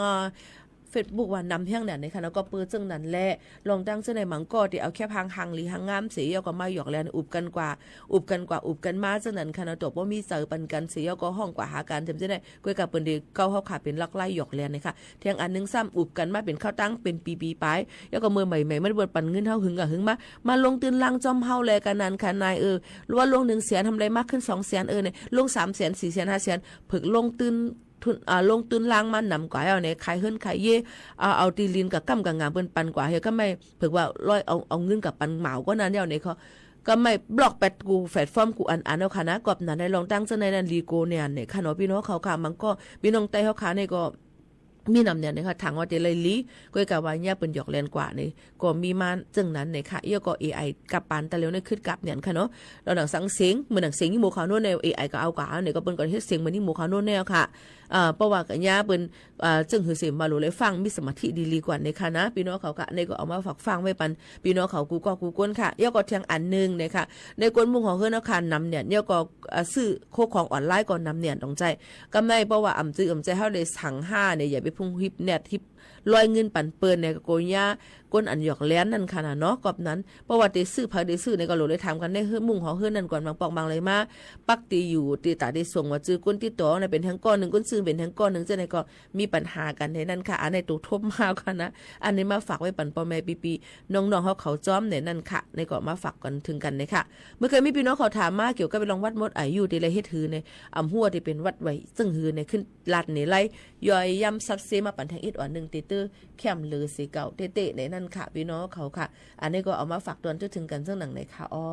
หรือใจถ่อมด้วยเพียงกว่าหมันหูถูกใจกันเที่ยงลูกก่อนค่ะนะพี่น้องเขาค่ะส่งขึ้นมาอุบมาโอ้จำกันแทงกำนึงค่ะ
อ๋อค่ะกอบรวยเงินค้ำเนี่ยค่ะกำนำเตผัดยันกันกอบรวยเงินค้ำเตอ่องมันกันรวยเงินค้ำในนั้นค่ะหลายสำแสนเปิง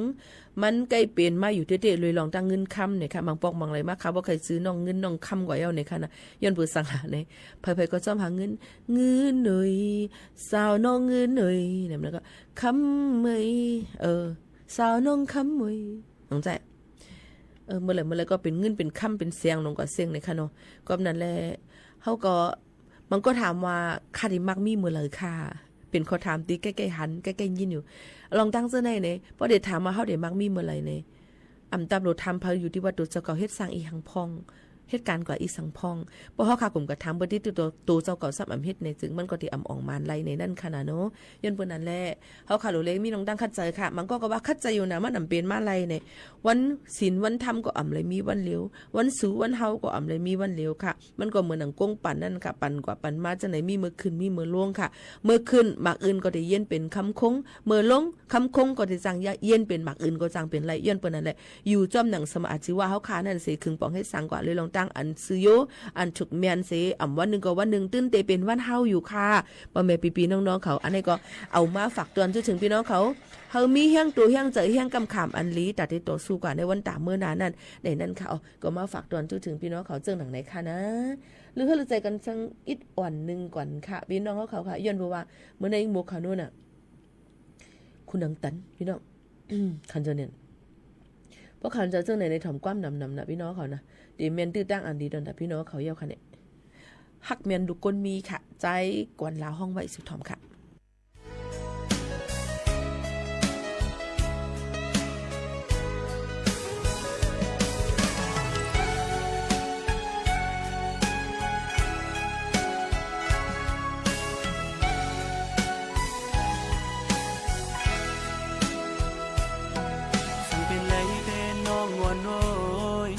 สูงหยิบมือน้องอยู่กุยภาวะปานอ่อนสายในอันที่เศร้าห่มยิงในโกเบินตีเสเนมายิงน้องปานอ่อนใจเฮาตั้งสู่ในเลยย้อนสู่ห่มกันหือมองต่างหักที่มือก็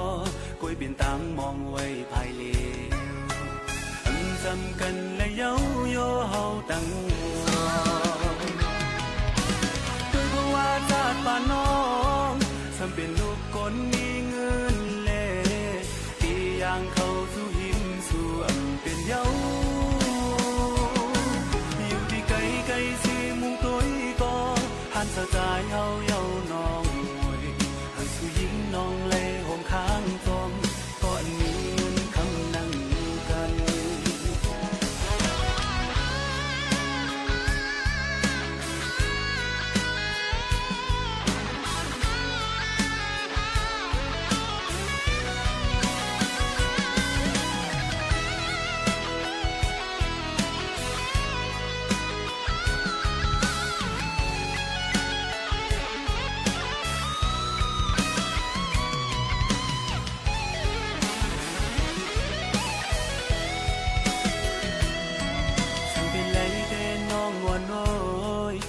สูงหยิบมือน้องอยู่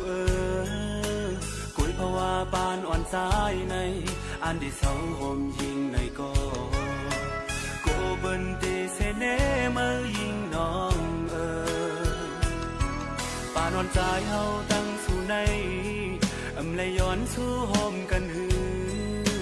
มองต่างหักที่มือก็กุยเปลี่ยนต่างมองไว้ภายเลจำกันและเย้าโยเฮาตั้งรอ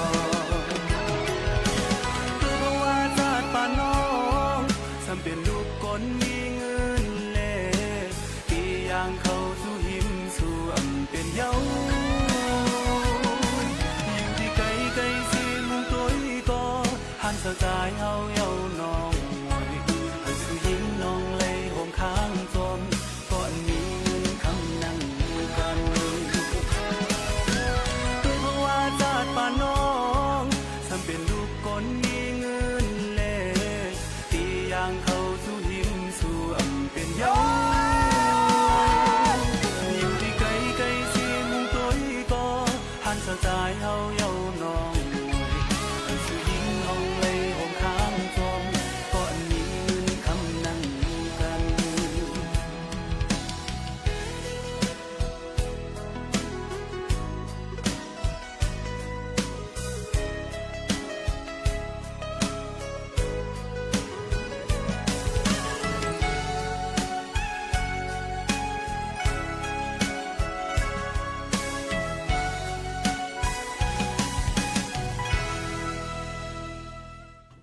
อ๋อค่ะหักแม่นหักยาวลูกกวนมีเนี่ยค่ะเนาะหนึ่งเพลงความค่ะโจกาข้าวย่ำจำเดผาดยันกันนั่นเนี่ยค่ะยิ่งหมกขนนที่ย้อนปืนเผาปันเนี่ยค่ะย้อนหาปอมพี่น้องเขาจะซื้ออันถอมในตอนการเฮาคาเนี่ยค่ะเอาคู่ของมาห่มแจกปันพี่น้องลูกอ่อนๆในลูกอ่อนเขาในวันลูกอ่อนจึงไทยเนี่ยค่ะอองตี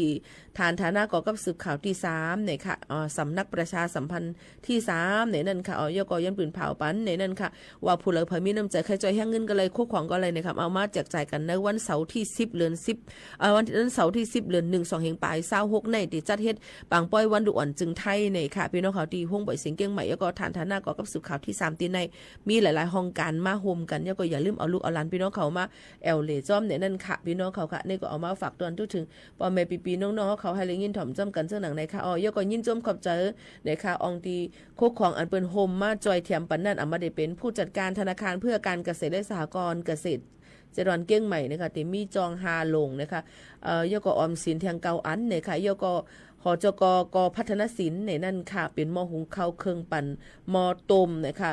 กระทะไฟฟ้าเนี่ยเมียว1อันเนี่ยค่ะยก็ผายผู้จัดการบริษัทไปรษณีย์ไทยจ้างการในเนี่ยค่ะขนมกรุบกรอบนะคะ8แพ็คนะคะเนาะยก็ยินจมขอบใจถึงผายสวนสัตว์เก้งใหม่เนี่ยค่ะมีตุ๊กตาจ้างฮาโตเนี่ยค่ะบัดอันดีฮาไว้เนี่ยค่ะเนาะตอนที่เข้าแอลเลยดังสวนสัตว์เก้งใหม่เนี่ยนั่นค่ะยก็ผายผู้อำนวยการโรงพยาบาลเซ็นทรัลเชียงใหม่เมมโมเรียลเนี่ยค่ะมีกล่องข้าวตุ๊กตาและขมุ้นเนี่ยค่ะยก็ภายบริหารพันทิปไลฟ์สไตล์ฮับในนั่นค่ะมีจอง8อันเนี่ยค่ะแอบเงิน20อันถุงผ้าแทง2อันเนี่ยค่ะยก็3อันตบไหลแทง3อันเนี่ยค่ะยก็ภายดังElegant Alive จึงไทยแลนด์เนี่ยค่ะในก็ที่มีป้ารถทิปเนี่ยค่ะ3กันค่ะเนาะพี่น้องเขาที่เปิ้นห่มมาตอนที่แจกจ่ายในวันดุอ่อนจึงไทยวันเสาร์ที่10ตีห้องปล่อยเสียงเกียงใหม่ตีฐานฐานะก่อกับสืบข่าวที่3ในซึ่งในค่ะยก็ได้มีแทงอุทยานหลวงราชพฤกษ์เนี่ยค่ะมีวัดไว้ตอนที่เข้ากับแอลแลแทง20ไว้เนี่ยค่ะเนาะยก็ไล่จืออันที่เปิ้นมาห่มจอยในวันดุอ่อนในวันที่10ในก็ได้มีแทงหจกเกียงใหม่มานะพาณิชย์ในนั้นค่ะที่มีพาห่อของ5อันถุงผ้า3อันแฟ้มมากล่องดินสอว่าครึ่งเจอโคซอยว่าเจมเจอในค่ะเนาะพี่น้องเขาแล้วก็หลายรองหลายอันค่ะนี่ก็ยินจมขอบใจได้ว่าอำสุดอำเซงที่มาโฮมจอยแจกปันกันมาปันตีดังโฮมปล่อยเสียงที่ในตอนที่แจกปันวันลูกอ่อนในวันเสาร์ที่10เหลือน1 2แห่งปลาย26ในเนี่ยค่ะเดี๋ยวเข้าย่ำ8 โมงต่อถึงเตียงวันในนั่นค่ะเขาขากูก็กูก้นก็ติเขามาครบทุกจำพี่น้องเขาเหมือนกันอย่าลืมอ่อนลูกอ่อนหลานพี่น้องเขามาแอลเลกันไล่ในนั่นค่ะเยก็ตอนแต่พี่น้องเขาส่งเกียกสื่อถีกันนั่นแน่เลินในวันเต็มออกวันที่16ค่ะเนาะมันเด็กก็ออกวันที่17ก็เปิดวันที่16เลยที่เป็นวันครูวันหมอสอนจึงไทยไหนค่ะในก็ย้อนปืนเผาปันพี่น้องเขาซึ่งหนังไหนค่ะข้าวยามดเสียงเยี่ยวค่ะพี่น้องเขาที่ย้อนผัดยันมือกว่ากันจะขึ้นมาพบมาทบจำปอแม่พี่น้องเขาเที่ยงค่ะบักสุมค่ะ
ขอบคุณมากค่ะคนนี้เป็นแฟนคลับนี่นะครับแฟนคลับตัวจริงอาจารย์อาโดยขอบคุณมากครับครับอาจารย์อาโทรไม่ติดครับวันก่อนโอเคครับโทรติดหมอมกรครับโอเคครับสวัสดีครับโอกาสว่าโทรติดหมอดร.ตั้มด้วยครับโอเคโชคดีมีความสุขแล้วก็ทำประโยชน์เพื่อสังคมต่อไปนะครับครับผมโอเคขอบคุณดร.ด้วยนะครับขอบคุณดร.ครับขอบคุณค่ะครับสวัสดีครับสวัสดีค่ะไปลาครับข่าวมาแล้วครับไปฟังข่าวครับลดฝุ่น PM 2.5 อีกสักครู่กลับมาติดตามรายละเอียดครับ ได้เวลาน้องๆหนูๆออกมาร่วมสร้างจิตสำนึกความเป็นไทยใส่ใจสิ่งแวดล้อมพร้อมเปิดมุมมองสู่โลกยุคใหม่กับกิจกรรมวันเด็กแห่งชาติประจำปี 2569 ภายใต้คำขวัญรักชาติไทยใส่ใจโลกสนุกสนานเพลิดเพลินไปกับเกมความรู้นิทรรศการและกิจกรรมอื่นๆอีกมากมายเสาร์ที่ 10 มกราคมนี้ในงานวันเด็กแห่งชาติพร้อมกันทั่วประเทศ23 มกราคมนี้ห้ามพลาดถนนดนตรีไลฟ์พบกับบทเพลงแห่งความรักความหวังความฝันสื่อประสานด้วยพี่น้องร้องเพลงหนูมิเตอร์และบิวกัลยาณีชมฟรีตั้งแต่เวลา 18 นาฬิกาเป็นต้นไป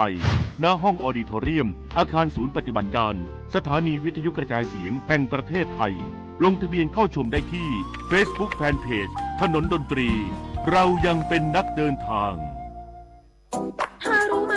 ปัจจุบันภูมิภาคอาเซียนเราเชื่อมโยงกันมากขึ้นทั้งการเดินทางและเทคโนโลยีแต่ในขณะเดียวกันอาชญากรข้ามแดนก็เคลื่อนไหวได้ง่ายขึ้นเช่นกันนะจริงด้วยทั้ง call center การค้ามนุษย์หรืออาชญากรรมออนไลน์ภัยเหล่านี้ไม่เลือกประเทศไม่เลือกเหยื่ออย่าหลงเชื่อห้ามให้ข้อมูลส่วนตัวเป็นอันขาดร่วมมือกันเฝ้าระวังแจ้งเบาะแสให้กับเจ้าหน้าที่รัฐหยุดอาชญากรรมข้ามแดนเพื่ออาเซียนที่ปลอดภัยของทุกคนสุขภาพดีเริ่มตั้งแต่วันนี้โดยเฉพาะผู้สูงอายุแค่ลุกขยับวันละนิดเดินช้าๆแต่สม่ำเสมออย่าเครียดเลือกกินให้ถูกหลักพักผ่อนให้เพียงพอที่สำคัญต้องไม่ลืมตรวจสุขภาพประจำทุกๆปี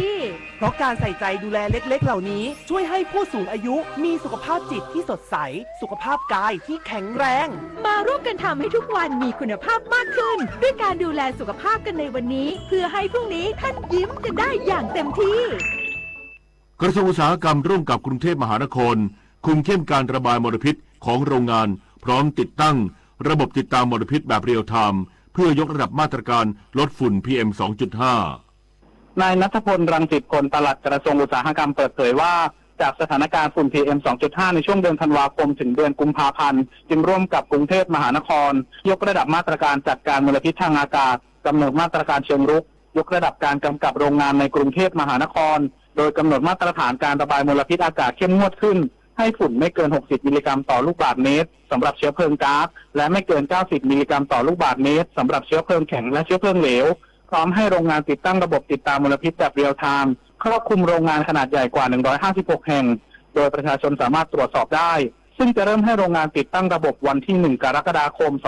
2569พร้อมส่งเสริมการย้ายโรงงานออกจากชุมชนในพื้นที่หนาแน่นสู่นิคมอุตสาหกรรมแทนด้วยมาตรการจูงใจนอกจากนี้จะยกระดับมาตรฐานยานยนต์โดยบังคับใช้มาตรฐานยูโร6สำหรับรถยนต์เบนซินขนาดเล็กและขนาดใหญ่รวมถึงสนับสนุนการใช้รถยนต์ไฟฟ้าผ่านโครงการ EV 3.5 และมาตรการลดภาษีสรรพสามิตพร้อมตั้งเป้าอ้อยเผาทั้งประเทศไม่เกิน10%สนับสนุนเงินช่วยเหลือเกษตรกรที่ตัดอ้อยสดพร้อมให้โรงงานหยุดรับอ้อยช่วงปีใหม่เพื่อลดฝุ่นและอุบัติเหตุในช่วงท่องเที่ยวปฏิพล สถาพรหมารายงานกระทรวงการอุดมศึกษาวิทยาศาสตร์วิจัยและนวัตกรรมร่วมกับมหาวิทยาลัยรัฐแอริโซนาจัดทำแผนพัฒนาบุคลากรด้านเซมิคอนดักเตอร์และอิเล็กทรอนิกส์ขั้นสูงกว่า 80,000 คนภายใน 5 ปีนายพันธ์เพิ่มศักดิ์อารุณีรองปลัดกระทรวงการอุดมศึกษาวิทยาศาสตร์วิจัยและนวัตกรรมกล่าวเปิดงาน Thailand Semiconductor Roadmap Co-Design Workshop พร้อมกล่าวว่าปัจจุบันเซมิคอนดักเตอร์ถือเป็นโครงสร้างพื้นฐานสำคัญของเศรษฐกิจสมัยใหม่ของการเปลี่ยนผ่านสู่ดิจิทัลยานยนต์ไฟฟ้าพลังงานอัจฉริยะและการผลิตขั้นสูงเสริมสร้างขีดความสามารถในการแข่งขันของประเทศ สำหรับประเทศไทยถือเป็นโอกาสเชิงยุทธศาสตร์ในการยกระดับโครงสร้างเศรษฐกิจและเสริมบทบาทของไทยในห่วงโซ่เทคโนโลยีมูลค่าสูงระดับโลกจึงร่วมมือกับสำนักงานคณะกรรมการส่งเสริมการลงทุนหรือ BOI ภาคอุตสาหกรรมและสถาบันอุดมศึกษาพัฒนาอุตสาหกรรมเซมิคอนดักเตอร์อย่างเป็นระบบยกระดับบทบาทจากการประกอบและทดสอบไปสู่กิจกรรมมูลค่าสูงได้แก่การออกแบบวงจรรวมการบรรจุภัณฑ์ขั้นสูงและเทคโนโลยีที่เกี่ยวข้องกับกระบวนการผลิต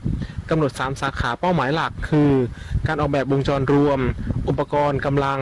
และเทคโนโลยีเซ็นเซอร์และการประกอบทดสอบและบรรจุภัณฑ์ขั้นสูงพร้อมทั้งจัดทำความร่วมมือเชิงยุทธศาสตร์กับมหาวิทยาลัยรัฐแอริโซนาจัดทำแผนพัฒนาบุคลากรด้านเซมิคอนดักเตอร์และอิเล็กทรอนิกส์ขั้นสูงกว่า 80,000 คนภายในระยะเวลา 5 ปี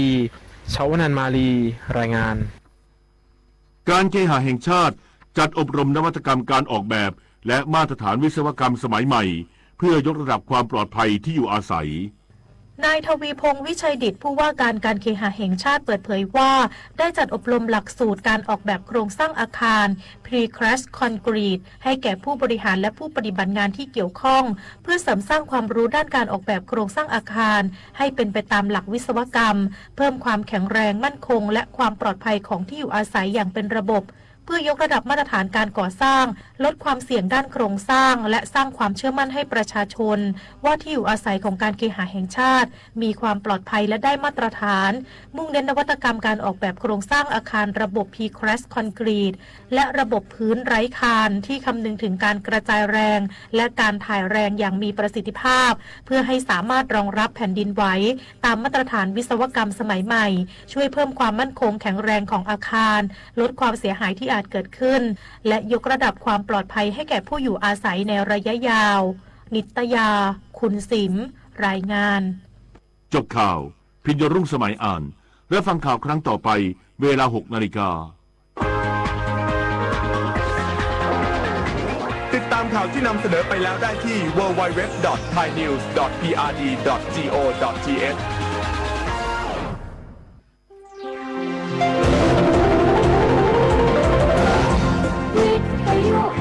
ประเทศไทย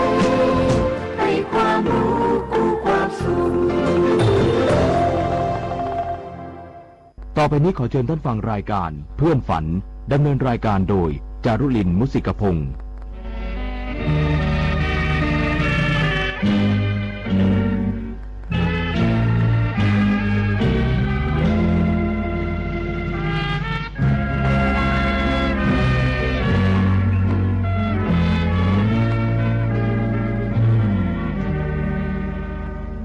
มีเพื่อนร่วมฝันในวันนี้วันที่มีเสียงเพลงบรรเลงหวา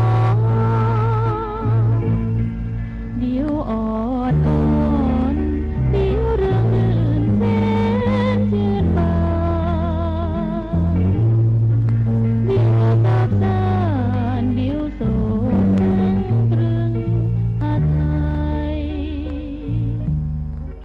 ชั่วโมงที่2ของเพื่อนฝันวันอังคารที่6มกราคม2569ทูชัยคำรอดควบคุมเสียงค่ะฟังเพลงไตรรงค์สะบัดชายปทุมถนอมและมณีแพ่งสภาบันทึกเสียงเป็นผลงานของพรานบูรณ์คอนคณะศรีโอภาสค่ะ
น้ำมูกลางไม้แทนให้ทรงทั้งขนาดข้าบาดลำนันศาสนา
ที่จบไปนั้นคือเพลงไตรรงค์สะบัดชายผลงานของพรานบูรณ์นะคะต่อด้วยผลงานของพลตรีหลวงวิจิตรวาทการเรื่องมหาเทวีปี 2481 ชื่อเพลงถิ่นไทยคุณอำพรชัดกุลขับร้อง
จบไปแล้วนะคะเพลงถิ่นไทยโดยอำพรชัดกุล จากละครเรื่องมหาเทวีปี 2481 ฟังเพลงคนเห็นคนคุณสุรสิทธิ์สัตยวงศ์และคุณเพ็ญศรีพุ่มชูศรีศิลปินแห่งชาติขับร้องเพลงนี้พรานบูรณ์เป็นผู้แต่งเพื่อไว้เตือนใจตนเองค่ะ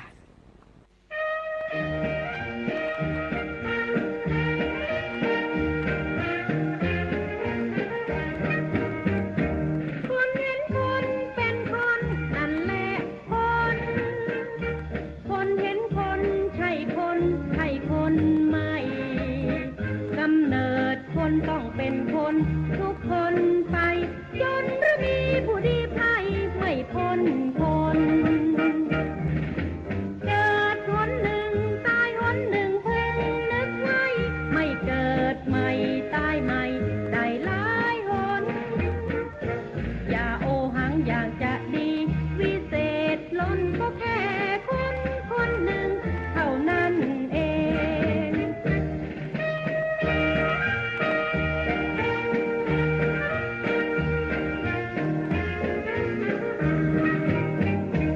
คนเห็นคนเป็นคนนั่นแหละคนเห็นคนใช่คนใช่คนไม่กำเนิดคนต้องเป็นคนทุกคนไปจนหรือมีผู้ดีไพร่ไม่พ้นคนเกิดคนหนึ่งตายหนหนึ่งพึงนึกไว้ไม่เกิดใหม่ตายใหม่ได้หลายหนอย่าอูขังอย่างจะดีวิเศษล้นก็แค่คนคนหนึ่ง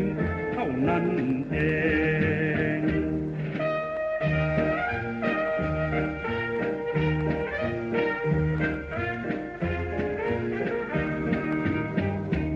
คนเห็นคนเป็นคนนั่นแหละคนเห็นคนใช่คนใช่คนไม่กำเนิดคนต้องเป็นคนทุกคนไปจนหรือมีผู้ดีไพร่ไม่พ้นคน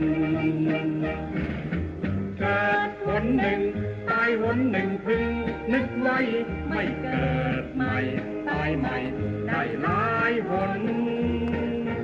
อย่าโอหังอยากจะดีวิเศษล้นก็แค่คนคนหนึ่งเท่านั้นเองนั่นคือเพลงจากละครเรื่องจันเจ้าขาผลงานของพลานบูรณ์ในนามของคณะศรีโอภาสต่อมาได้เปลี่ยนชื่อคณะเป็นจันทโรภาสค่ะแล้วก็สืบเนื่องผลงานละครและเพลงเอาไว้อย่างต่อเนื่องฟังเพลงกุหลาบร่วงโดยวณีนาวเกียรติจากละครเรื่องบุพชาติปี 2476 หวนให้ใจหายเป็นเสียงของพลานบูรณ์บันทึกเสียงไว้เองค่ะจากละครเรื่องหวนให้ใจหายปี 2480 และฝนสั่งฟ้า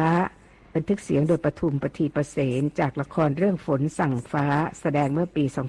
2481 เริ่มด้วยกุหลาบร่วง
จุกรุกจุกรุกจุกรุก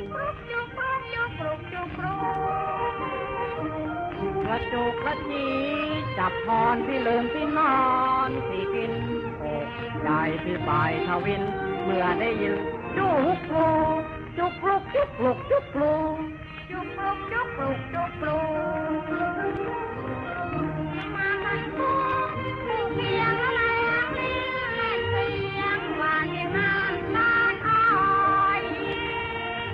จุกรุกจุกรุกจุกรุกจุกรุกจุกรุกจุกรุกจุกรุกจุกรุกมาวันกูอยู่ผ่านตัวมันหลากหลายเพื่ออย่างบางคอยหน้า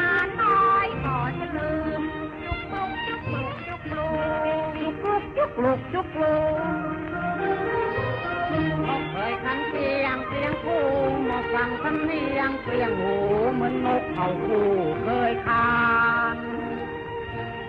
จุกลุกจุกลุกจุกลุกจุกลุกจุกลุกจุกลุกจุกลุกกระจุงกระจิงจับใจอะไรก็หวานต่างกันคันฟังไปปานจุกลุกจุกลุกจุกลุกจุกลุกจุกลุกจุกลุกจุกลุกน้องเราไปไล่หมูจะมาวันคุณเพียงหวานเพียงน้ำน้องไว้จุกลุกจุกลุกจุกลุกจุกลุกจุกลุกจุกลุกจุกลุกจุกลุกมาดุจใจไปความลานอันลำชื่นบานเปล่งบางอย่างงานมันรวมงานแลกอกพายจุกลุกจุกลุกจุกลุกจุกลุกจุกลุกจุกลุก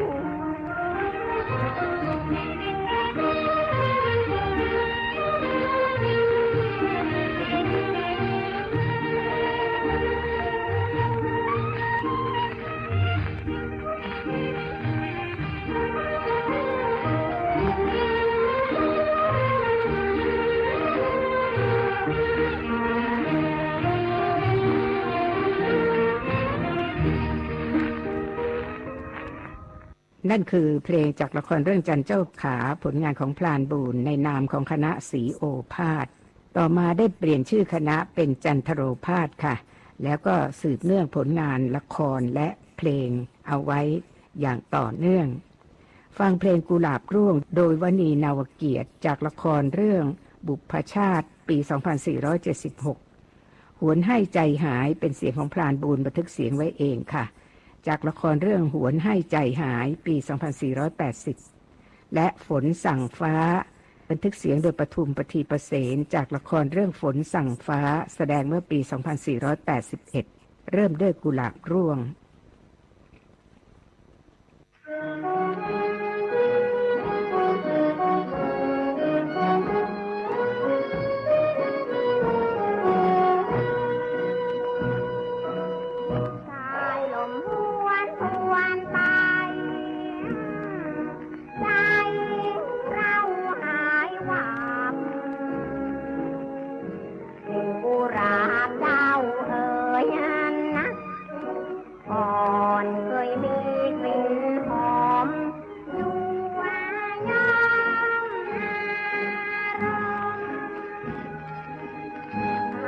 ลมชายเคยได้ด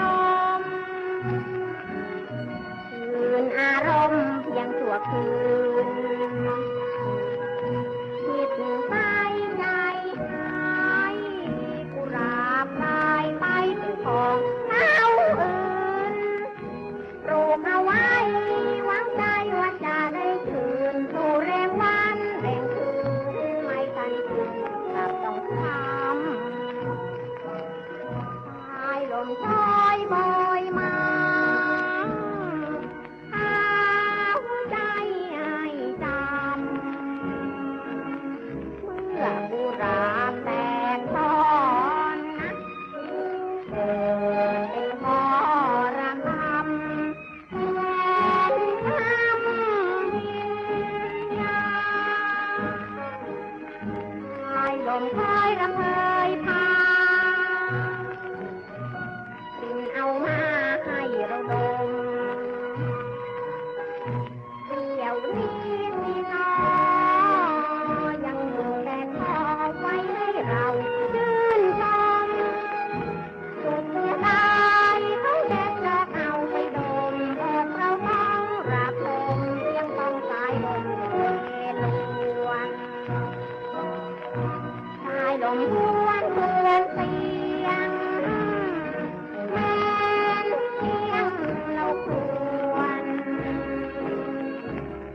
กุหลาบที่เรือนนะอย่าใจว่าเจ้าสวน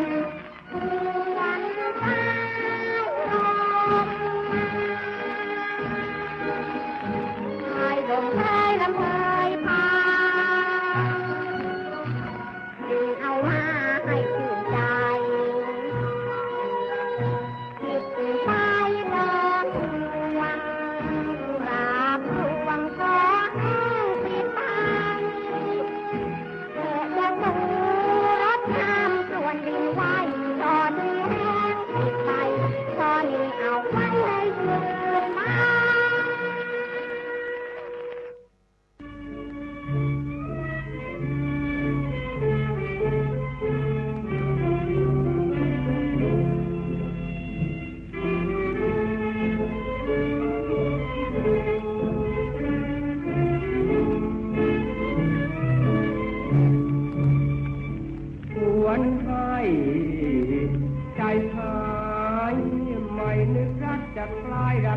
ละลายหายชื่น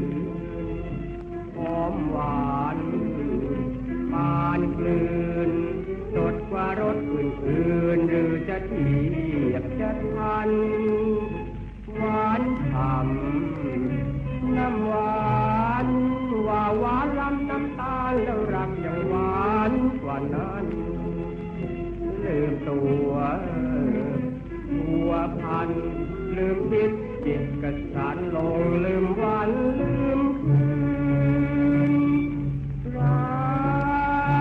รักพักนานนึกว่ารสรักหวานที่รักกลับพานผมคืนผมรักคนเจียมจนคนกลืนรักเล่นเป็นอื่นรักเคยคืนติดช้ำรักเก่าเราช่างไม่คิดบ้างเลยว่ารักเคยขึ้นคำควรให้ได้จำเพราะลงเหลือเชื่อคำจึงพอคำจำคนรักพักนานนึกว่ารสรักหวานที่รักกลับพานผมคืนผมรักคนเยี่ยมจนคนกลืนรักเล่นเป็นอื่นรักเคยคืนจึงทำรักเก่าเราช่างไม่คิดบ้างเลยรักเราเคยคืนทำควรให้ได้จำเพราะลงเหลือเชื่อคำจึงพอคำจำทน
นั่นคือเพลงผลงานของพรานบุญนะคะ จากละครเรื่องต่างๆอีกเรื่องหนึ่งซึ่งโด่งดังไม่แพ้กันก็คือเรื่องแผลเก่า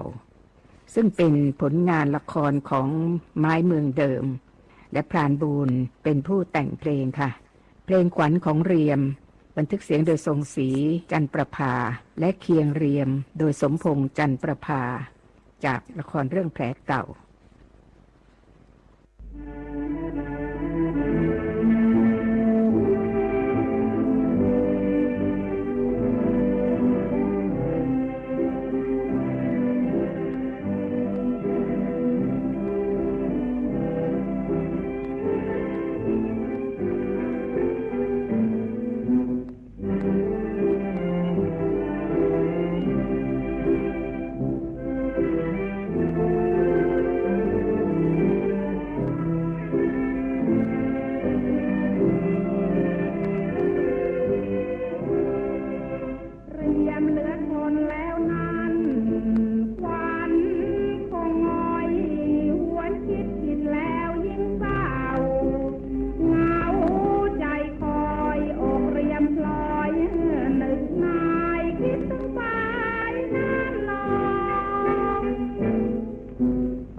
ชุดต่อไปผลงานของพรานบูรณ์นะคะ คณะจันทโรภาสแต่คราวนี้เราจะฟังนักร้องรุ่นหลังนำเพลงละครของพรานบูรณ์มาบันทึกเสียงใหม่เพลงแรกเดือนดวงเดียวต้นฉบับพรานบูรณ์บันทึกเสียงกับปทุมปทีประเสนจากละครเรื่องสิงห์ทะเลคืนนี้ฟังจากการขับร้องของคุณสุเทพวงศ์กำแหงศิลปินแห่งชาติค่ะเพลงที่สองน้ำพึ่งรวงจากละครเรื่องน้ำพึ่งรวงผู้บันทึกเสียงไว้เดิมคือปทุมปทีประเสนและคืนนี้เราจะฟังน้ำพึ่งรวงจากเสียงของคุณเพ็ญศรีพุ่มชูศรีศิลปินแห่งชาติต่อไปเพลงชมนางนอน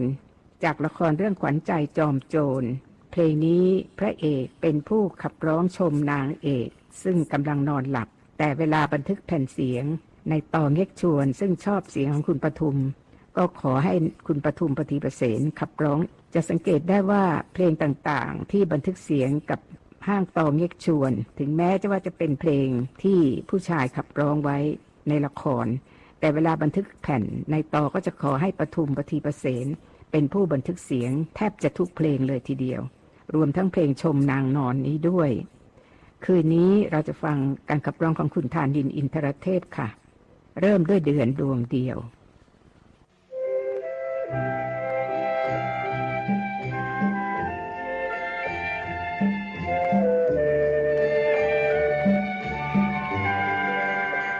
ในแดนฟ้านั้นมีเดือนดวงเดียวได้เหมือนมีเธอคนเดียวในดวงใจฉันเมื่อแดนฟ้าอาบด้วยแสงแห่งเดือนนั้นเหมือนใจฉันอิ่มด้วยแรงแห่งรักเธอดวงใจฉันขาดเธอเสมอแดนฟ้าขาดเดือนใจสะทกสะเทือนเสมือนแดนฟ้าพยับฝนแสงเดือนโดนประดับแดนฟ้ารักเธอมาประดับดวงใจรักกันอยู่คู่กันไปเถิดนะเดือนดวงเดียว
ดับแดนฟ้า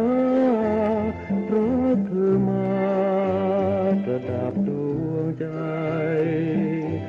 รักกันอยู่คู่กันไปเถิดนะเดือนดว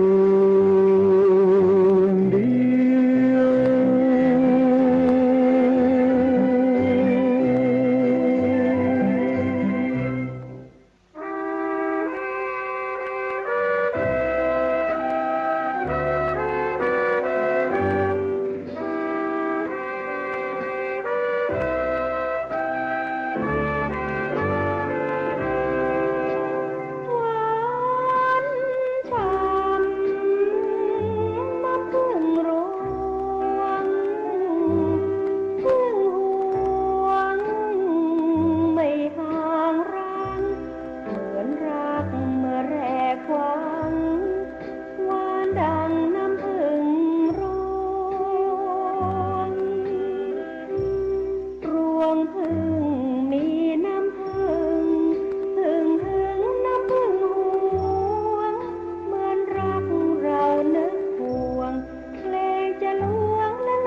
สมสิระบมระบมใจรักเอ่ยเราเคยชื่นเป็นอื่นไปเสียได้จืดจางร้างกันไป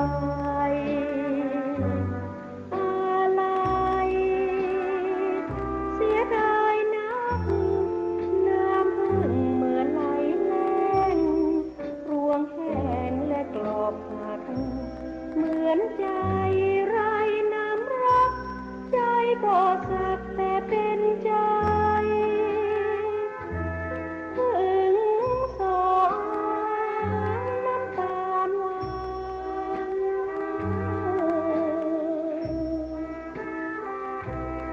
สมสารมาซ่อนไว้สอรักกว่าจะได้สมใจไม่น่าช้ำหวานฉ่ำน้ำผึ้งหวงถึงห่วงไม่ห่างรังหวานรักเมื่อแรกหวังหวานดังน้ำผึ้ง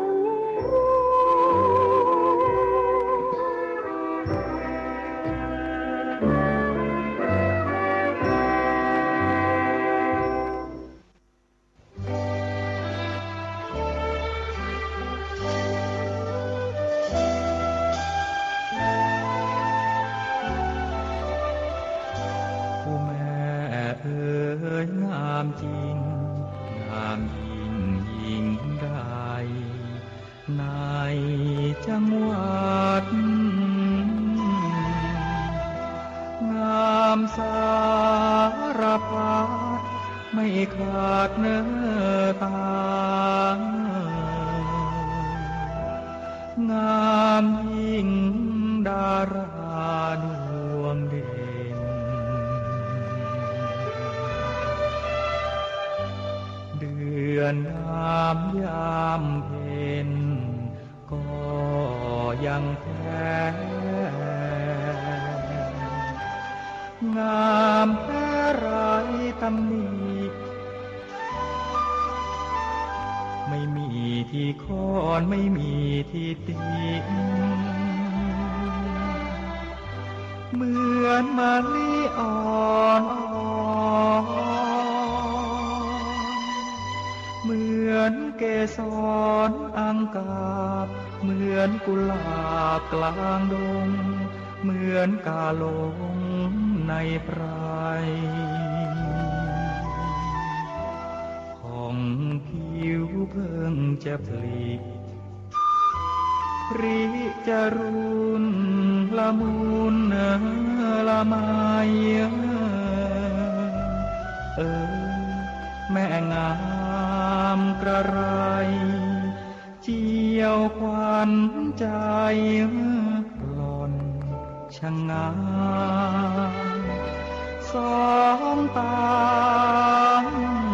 หลับสนิทปกปิดมิดชิดไม่เห็นแววตายามตื่นผวาตาคงหวานซึ้งประหนึ่งนินส่องปรางยุพิน